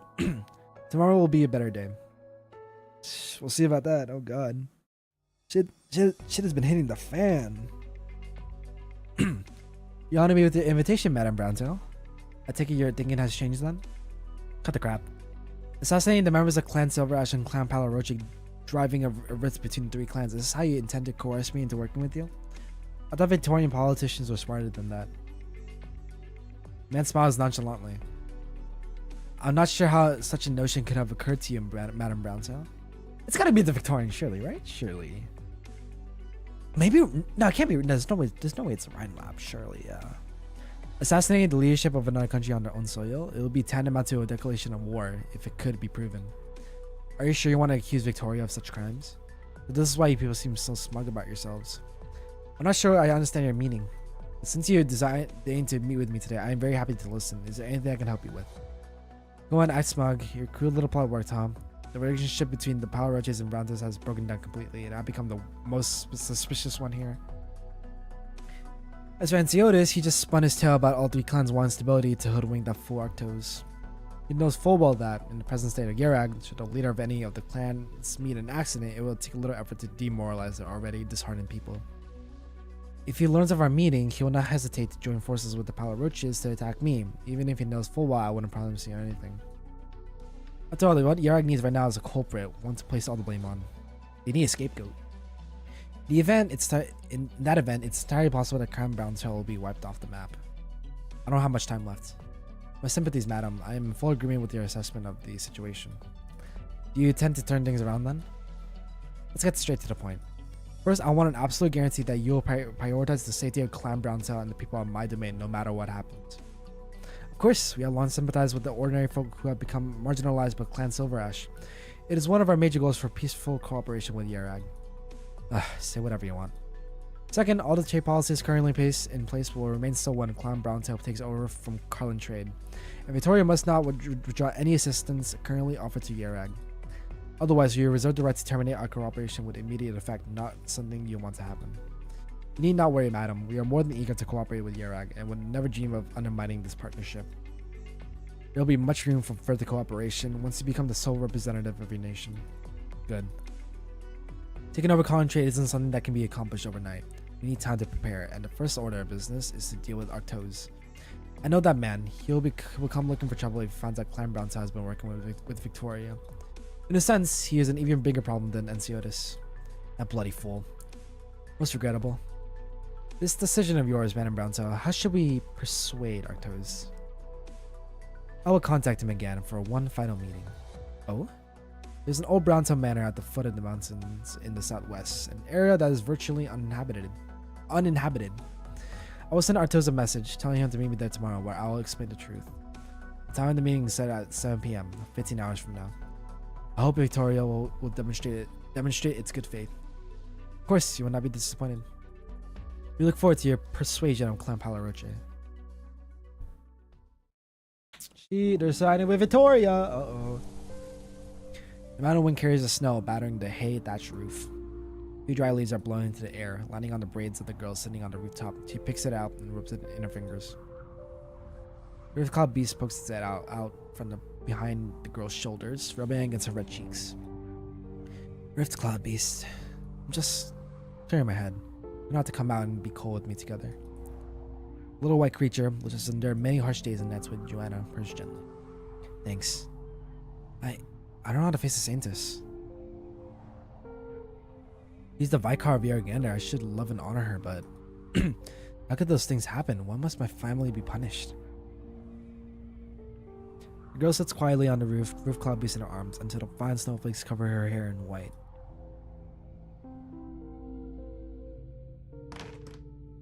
The door leading to the backyard is pushed open. The visitor has added a few shallow footprints on the snow. Annie sees 3 scattered crossbows as she walks to her left and picks up one to examine it. It is smaller than the one that Joanna uses. Annie casts her gaze in front, and there are 3 targets standing a short distance away, with a few bolts on them that have yet to be retrieved. He started training at such a young age. There's a name on the stock. Does it belong to her siblings?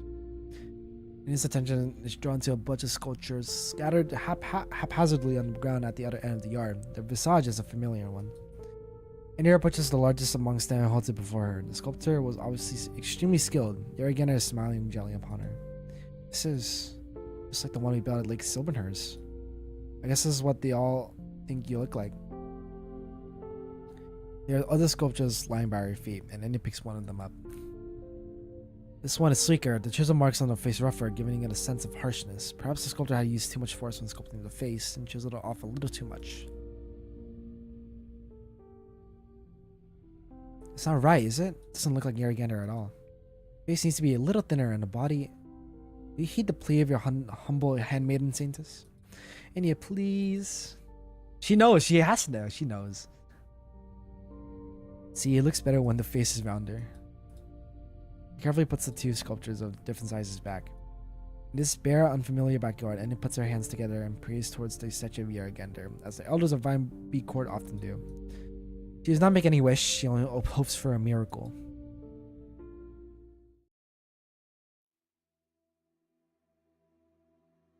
The sun is set, but the hunter still sits in the yard. He hurriedly gets up to bow when she sees Anya, but the latter lays a hand on her shoulder. Saintess, no need for formalities, it's just us 2. I would prefer it if you can call me Anya. As you wish. As you get into Anya, the girl looks aside and falls quiet again. There are a lot of Yargander sculptures in the backyard. Did you and your family make them yourselves? They look a little different. Is it because people interpret the image of Yargander depicted in the old books differently? My dad made the ones that look like her. I made the ones that don't. I'm sorry, I just wanted to ask, why did you make all the sculptures?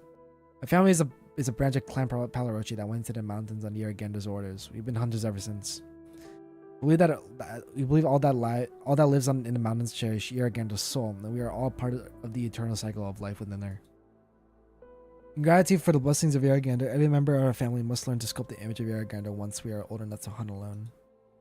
We also make leather jackets, bone sculptures, and accessories with her mark. Hear, blessed hunter, are the whispers of the wind and the grass, not her hymns, but the creatures that walk and fly, not she embodied. The cycle of life and death is the cycle of water and ice. There is neither beginning nor end. Speak of Yargander's wisdom and love, and listen. Rely not on signs and omens, but seek upon snow-covered peaks, and become one with her. Yes, this part feels different from the other parts of Yargander. I always get stuck here. The details of the scriptures are not what matters the most. What matters is to be constantly mindful that Yargander watches and listens to our words and deeds. You may not remember the complicated verses, but you're living, hunting, and sculpting in accordance with her teachings. Even as a saintess, I may have never truly understood the meaning of this passage if I hadn't met you. You're one of the most pious faithful I've ever met. Your Ingeta will protect your family. Really?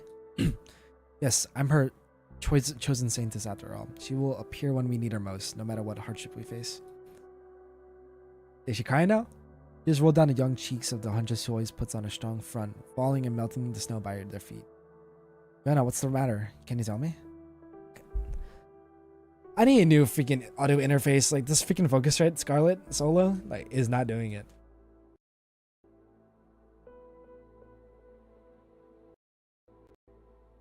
To reset it. Oh man.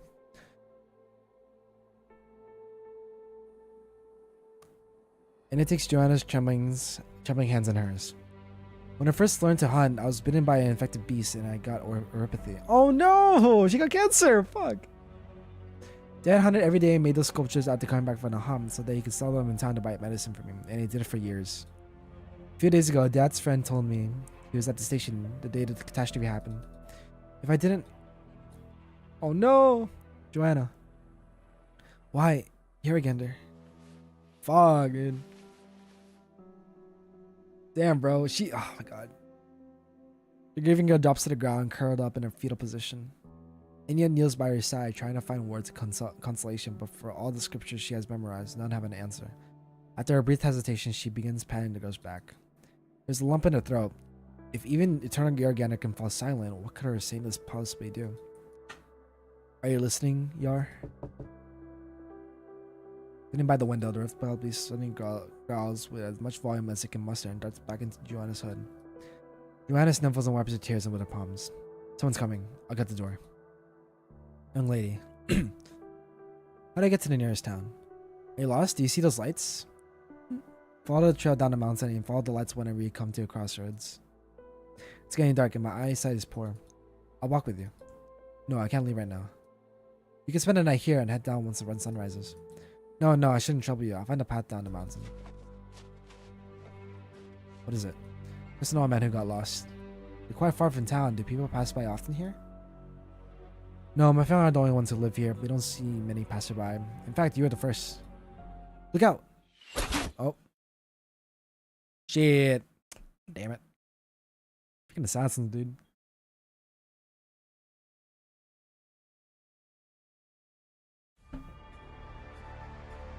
Roadblock. Keep with me. That's rare. Don't go too far. Lock in.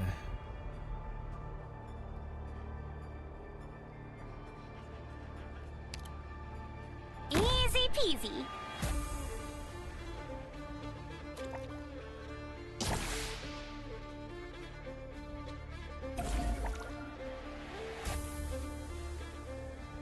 Bam ba da nan dun. There are certain things Like water.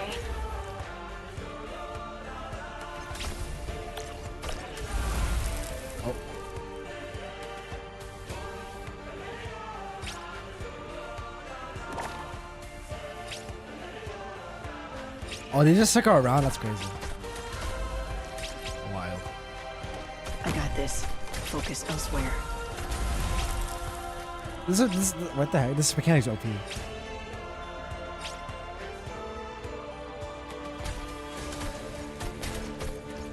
very well. Close your eyes.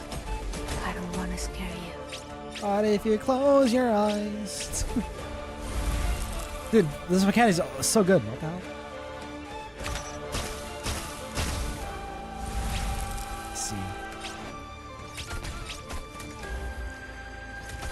They only remember you stepped into my domain. Want a candy? Take like water. Come to me if you get wounded. Disinfection. Let's go. First.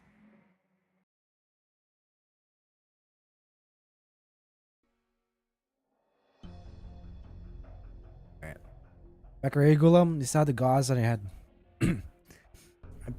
I told you to think before you act. You get back to the hospital right now and stay in bed. Master, I heard that you're going to meet with the Furtados again at the Brownstone's invitation. You can't go. What, you think I'm afraid of her? That witch says she's gonna tell me the truth. I'm eager to see what she spews from the mouth of hers. But master, the meaning is on Browntail turf. This is clearly a trap. You think I don't know? Palo Roche never runs from a fight. Just because it's her turf doesn't mean Palo Roche is helpless there. You know what? Seeing that gauze in your head is making me doubly mad. Bruh. I don't care how mad you are, master. I'm sitting right here at the door and not budging an inch until you change your mind. What is that? What is that? Wait. Then what does any of that have to do with you? It's my own fault I got hurt and couldn't protect you. All I can do is stop you from putting yourself in danger. I'm not angry at you. I'm angry at those bloody browntails. Don't worry. I'll settle the score for you. I'll show them nobody messes with Clan Palo Roche. Get out of the way, brother. Master. Warriors, take General Gula back to his room. Damn. Several warriors help Gula up and help him walk back to his room. I'm not afraid of them, but I won't go unprepared. Fan. Prepare a few more cars, boys. Oh, fuck. War's about to start, dude. Dinner is ready, Madam Cyrus. What about the matriarch? Will she not join us? Matriarch Rattata just left. She says not to worry about her. I remember the matriarch saying she had a meeting with Clan Palo Roche today, but it's so early. Did she go alone? We're not sure. Something doesn't feel right, Yucatan. Go after her. Alright. One moment, please, Madam Cyrus and Master Yucatan. What is it this time? Matriarch left orders before she left. We are not to allow the two of you to leave home tonight. Under any circumstances. Oh.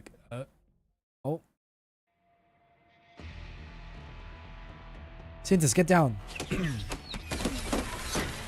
Chad, who are these people? How dare they attempt to murder Saintus on Yarag soil? Maybe they're not from Yarag.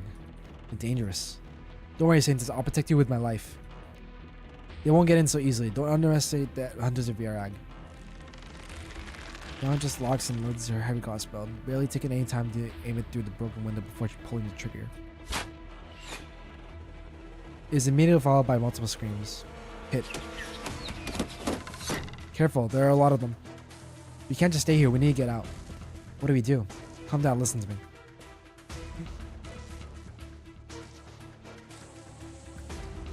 Lying prone in the snow, the attacker gestures to those behind him to remain hidden. They learned the lesson the hard way. They slowly closed down the house, on guard against the crossbow bolts that can be fired from the window at any time with uncanny accuracy. You can see a shadow move behind the curtain and the edges of the curtain sway. The attacker raises his crossbow. Poison bolt strikes the figure behind the curtain and hears the sound of the body hitting the floor in silence. Hit. Not sure if she's down. Units 2, 3, and 4, hold position. Unit 1 with me. About your care. The intel says there's 2 of them. Several figures sneak up on the house, breaking in once they have turned no sound coming from inside.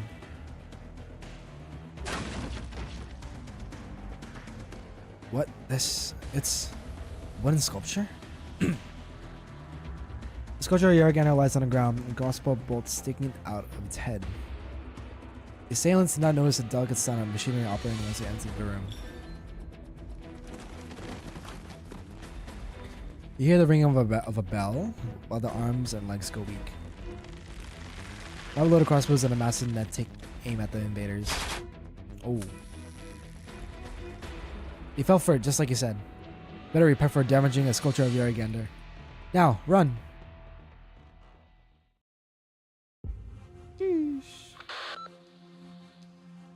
Alpha report. The Palo Roche convoy has cleared the 3rd checkpoint. Yep, but it's Victoria, bro. Confirm target position. Back seat of the lead car. Shall we engage? Affirmative. Wait, there's a change in the situation. Target stopped moving. No direct line of sight. I can't see what's going on. Mountain warriors? What are they doing here? Stand by. I'm calling number 1. What's the meaning of this? Your matriarch told us to come to meet her and then send you to stop us? Location of the meeting is just ahead of our Arctos. This will only take a minute of your time. Please allow us to search your vehicles in the interest of safety. What a joke. You're afraid of a handful of boys when people pick the location? You people are cowards. Orders came from Matriarch Bertato, so we request your cooperation. Do what you want. I got nothing to hide. No wishes. You may proceed now, Sir Arctos. Not so fast. Search us, now we search you. Shit. Search every nook and cranny from here to Branson Manor, the road and everything about it. You find anybody suspicious, take them in. Yes, sir. Report on the target's location, Alpha. Come in, Alpha. Alpha, can you hear me? Report. What's going on? Man, the target car has entered our surveillance area. The surveillance zone is approaching the final point of action. Should we move? Is there any movement from the target? No, the target hasn't exited the vehicle. I can't see inside from here. Stand by. Engage once you have visual on the target. Bravo, reporting. We have visual on what we believe to be an armed Yarek patrol. Have you identified them? Unclear. Possibly Palo Roche guards.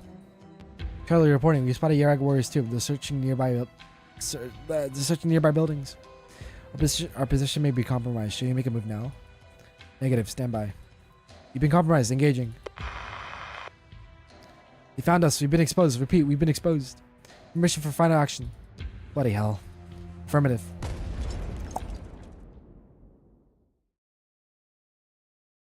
Bruh. North wind blows over the mountain road.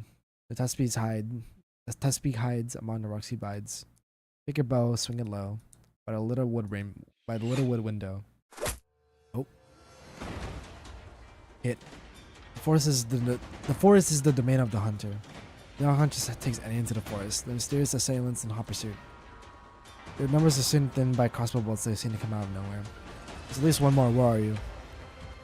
That just knows that her last shot has revealed her position while the enemy has withdrawn into the shadows.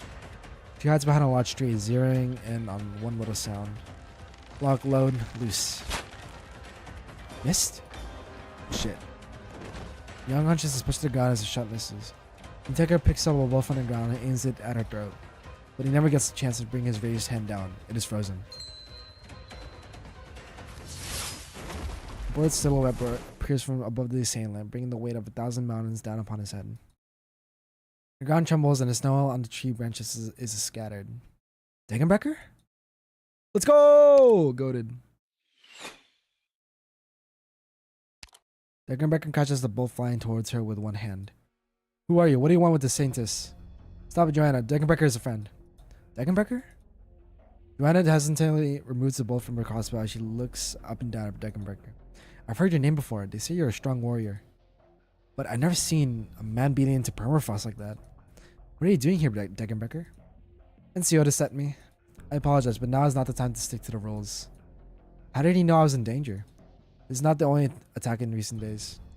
There were attempts on the lives of the members of clans Silverash and Palo Roche soon after you left the Divine Beat Corp. The three clans are in the brink of civil war.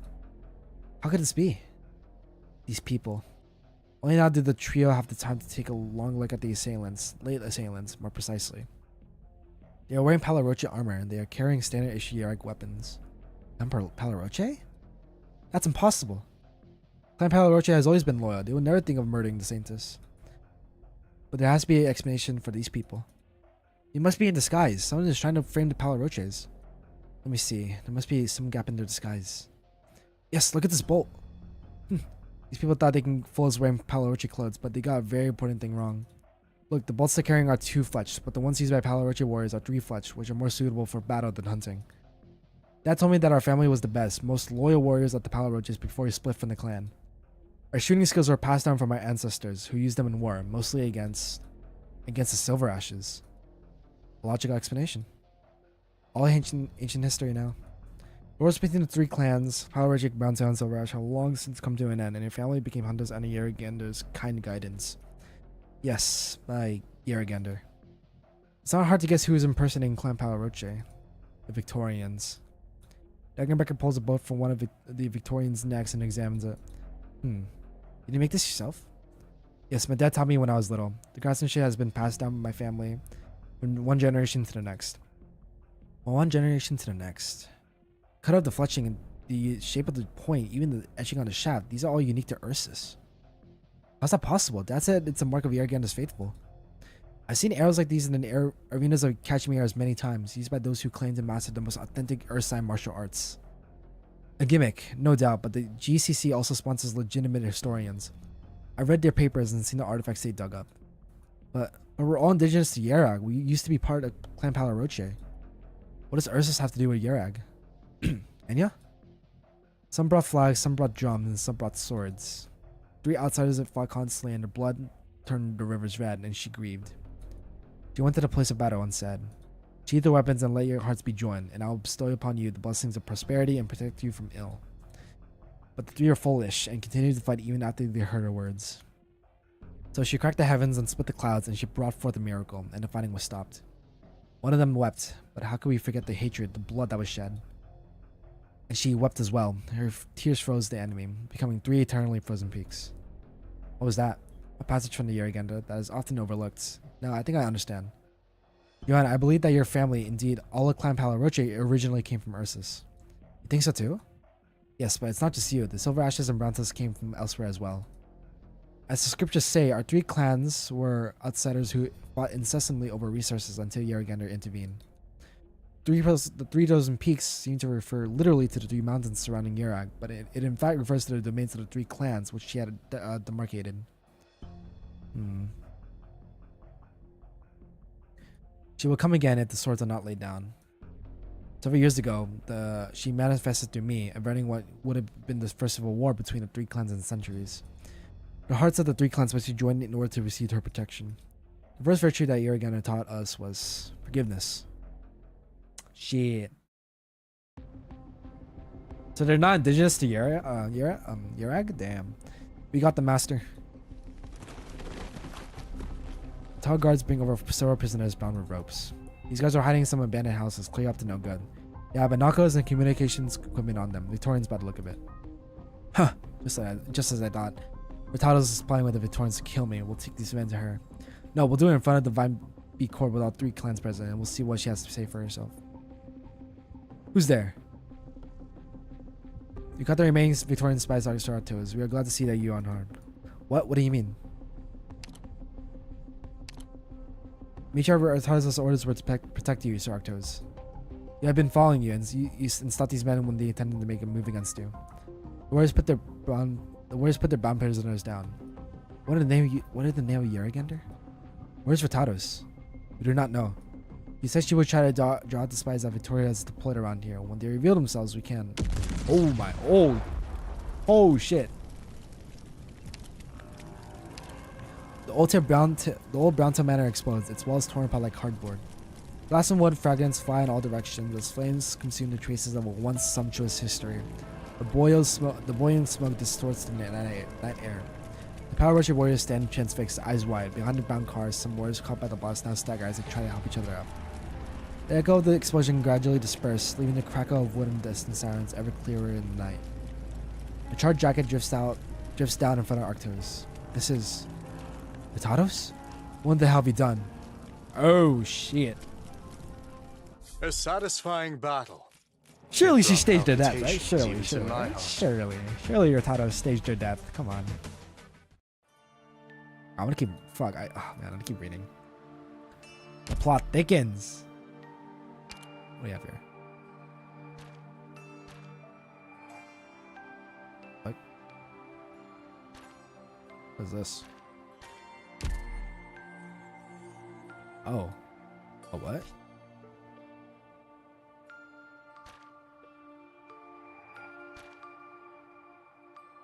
The fuck? I have no idea what this is.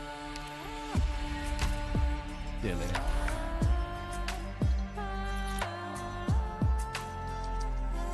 Oh, look at this background, dude. That's. I say we do this, read this, and maybe do an Irish run. See if I have time. Or maybe keep reading. You know, we don't know. Let's see where this puck goes. A layer of snow is formed on the withered branch. The worst cloud base climbs to its tip, excluding an impression of scouting. The Saint sighs, turning around to look behind her. Huntress following her pauses, her face slightly red from the wind. Joanna, you don't need to follow me.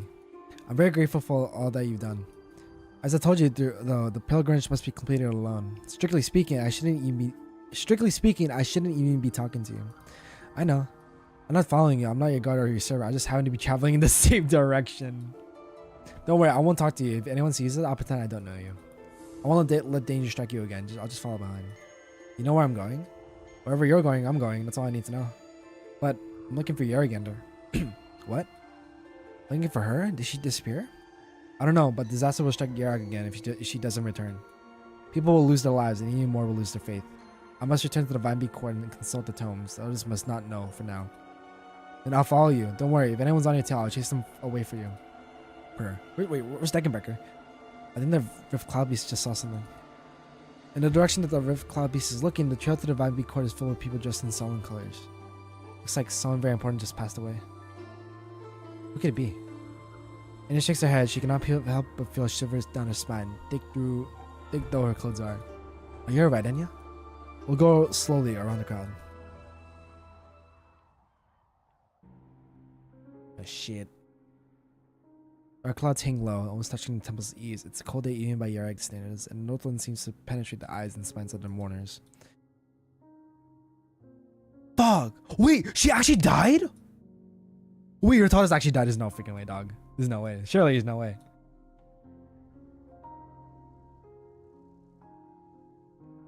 Wait, what? Wait, I didn't read that. Family members and clerics are gathered in the courtyard with heads bowed. The people of the Browntail domain have gathered outside to honor and greet the matriarch who protected Yarok with their life. Did they find her body? Though falls upon the black umbrellas, one of the Browntail nobles gives the one in his hand a little shake and sighs as the snow pours down. So the matriarch's body. You never found it. Shit, no, no, surely she's alive. Surely, there's no way, dog. I refuse to believe it. You never found it. The fire was too big. They turned over every inch of whatever was left, but found nothing. I heard they had to put her usual attire in the coffin, along with some ashes gathered from the scene. Nothing more. How sad to think that one as bright as the matriarch would. Madam Cyrus, I apologize. I spoke out of turn. No, surely she's not dead. Cyrus does not answer. She walks to the center of the courtyard, waiting for her sister, who had been by her side for as long as she could remember. Chimes strum into the melody of the flutes. The clerics put their hands together and chant Yuraganda's hymn, and the people place their hands upon their hearts and pray to the song. Yuraganda, have mercy. Take her with you. 6 members of Clan Browntail's main branch carry a heavy Nenmu wood coffin up the muddy road. Yucatan at the head of the procession. They carefully lay the coffin down on the table in front of the new Browntail matriarch. Yucatan walks to his wife, the grief on his face contrasting with Cyrus's calm expression. Yucatan. Russ, thank you. Him draws to a close. All is quiet and all eyes fall on Cyrus. For the first time, she understands the mask that Ratalis was forced to wear, the weight of her responsibility which crushes those unworthy of it. Thank you for being here to honor the memory of Ratalis Browntail. He was my sister, staunch guardian of Clan Browntail, and faithful child of Giragander. Her wisdom gave her courage. She told me that she would protect me and everything here. She always believed in a better tomorrow for Yarag, even in the most troubling times. All her life, she carried out the task that her grandfather entrusted to her, giving everything to Clan Browntail, even in her final moments. I lost someone very dear to me. It is only today that I realized the weight of the burden that she carried, but I will never have the chance to tell her. I know you will remember her face, her voice, her sacrifice, and her deep love for Yarag, the Clan Browntail, and for her family. You will remember, as I do, who took her from us, leaving behind wounds that can never fully heal. A life so short and bread is done, shall walk with her in eternity. By Yaragander. By Yaragander, into the crowd, following Cyrus' lead as he kneel and pay respect to the departed.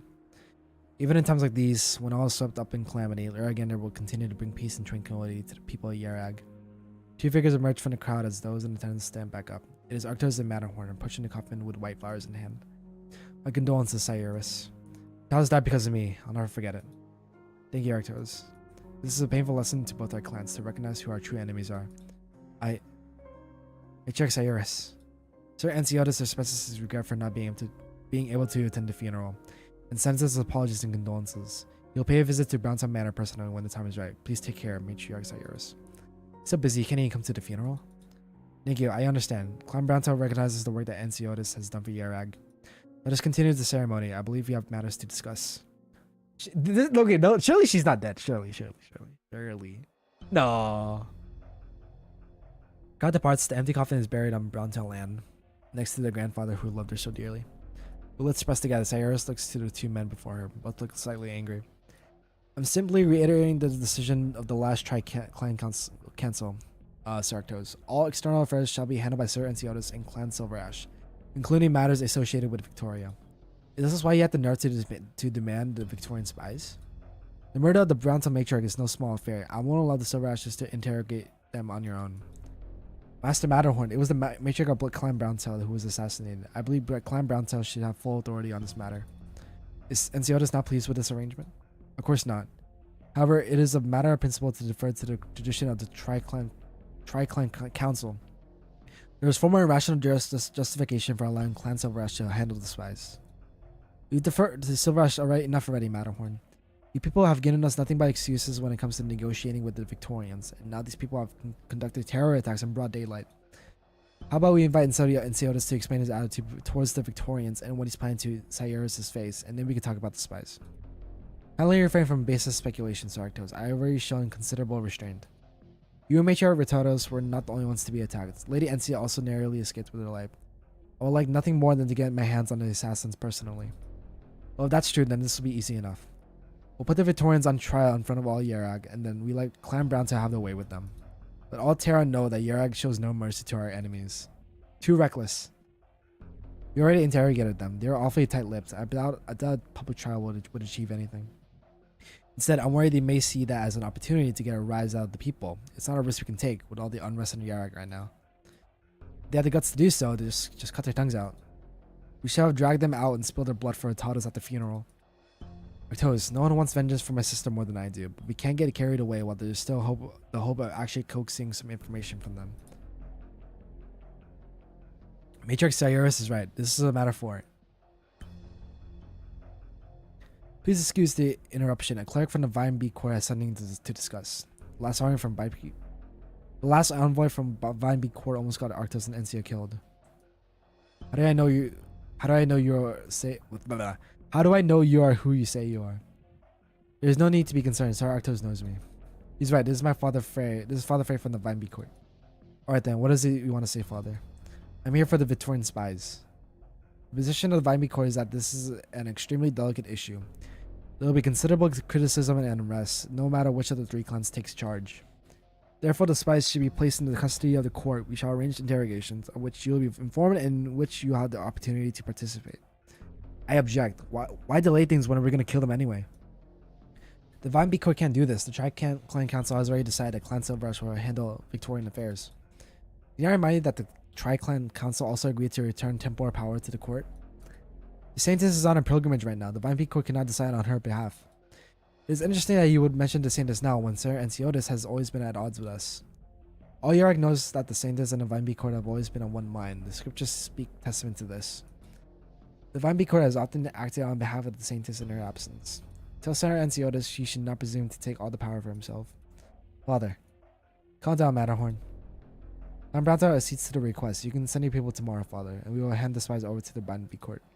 Cyrus? I know your concerns, but it's more important than ever to put aside the conflicts between the three clans. It would be great to have the Vine Bee Court mediate. Thank you for your wisdom, Matriarch. The Vine Bee Court prays for Clan Browntail. A year agander. Cyrus bounds to the Vine Bee Court envoy.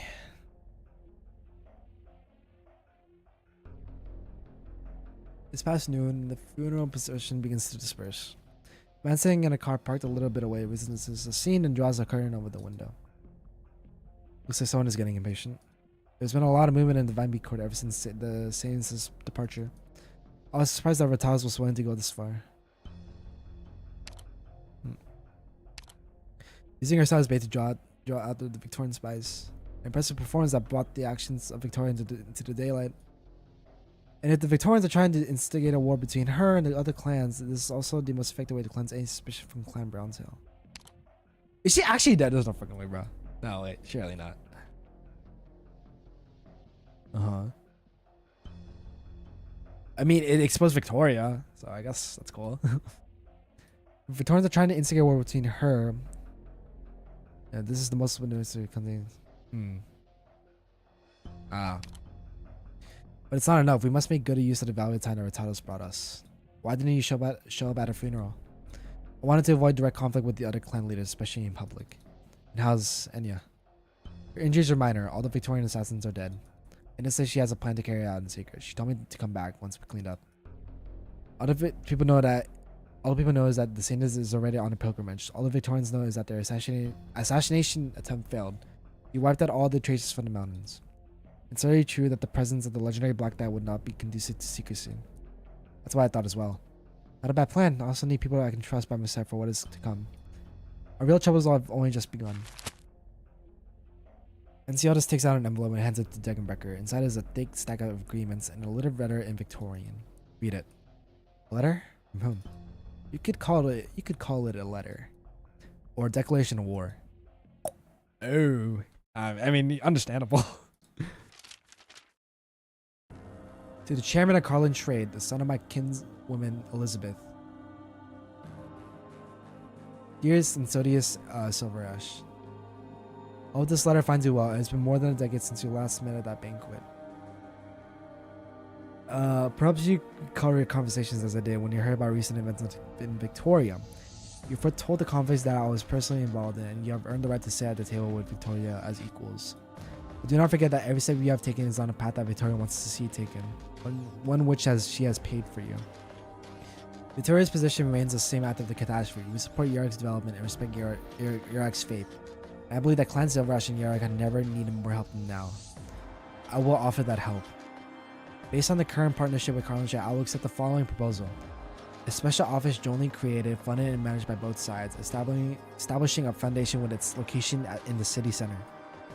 Victoria will double down on existing investment in the form of equipment and interest-free loans and share more industrial technologies to support the future development of Yarag.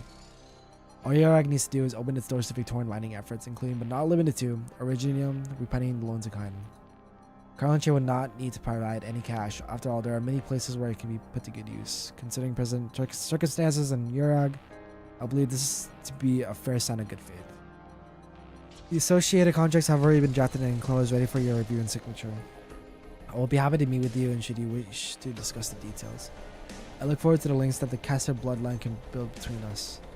Now I'm curious as to whether what Yarag has become what you wanted it to be. Duke of Caster? Really? Damn, bro, what the fuck? Shit. Oh, man. Wild shit. Ooh. You Fuck all me, bro. rested up? Look after yourself, okay? No vanishing into Yeah, I'm bubbles on me. practically 10 already. Alright, y'all. I think we're gonna end it there. I said I was gonna do an Irish.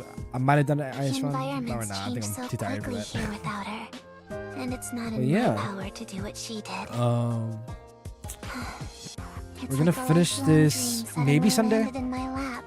but the new caveat Enfield was update's it dropping could soon, so disappear at I'm any not sure. But time. we'll have to see if I have the time So for that. life will always be on edge, haunted by suspense and fear. Yeah, we'll have to see.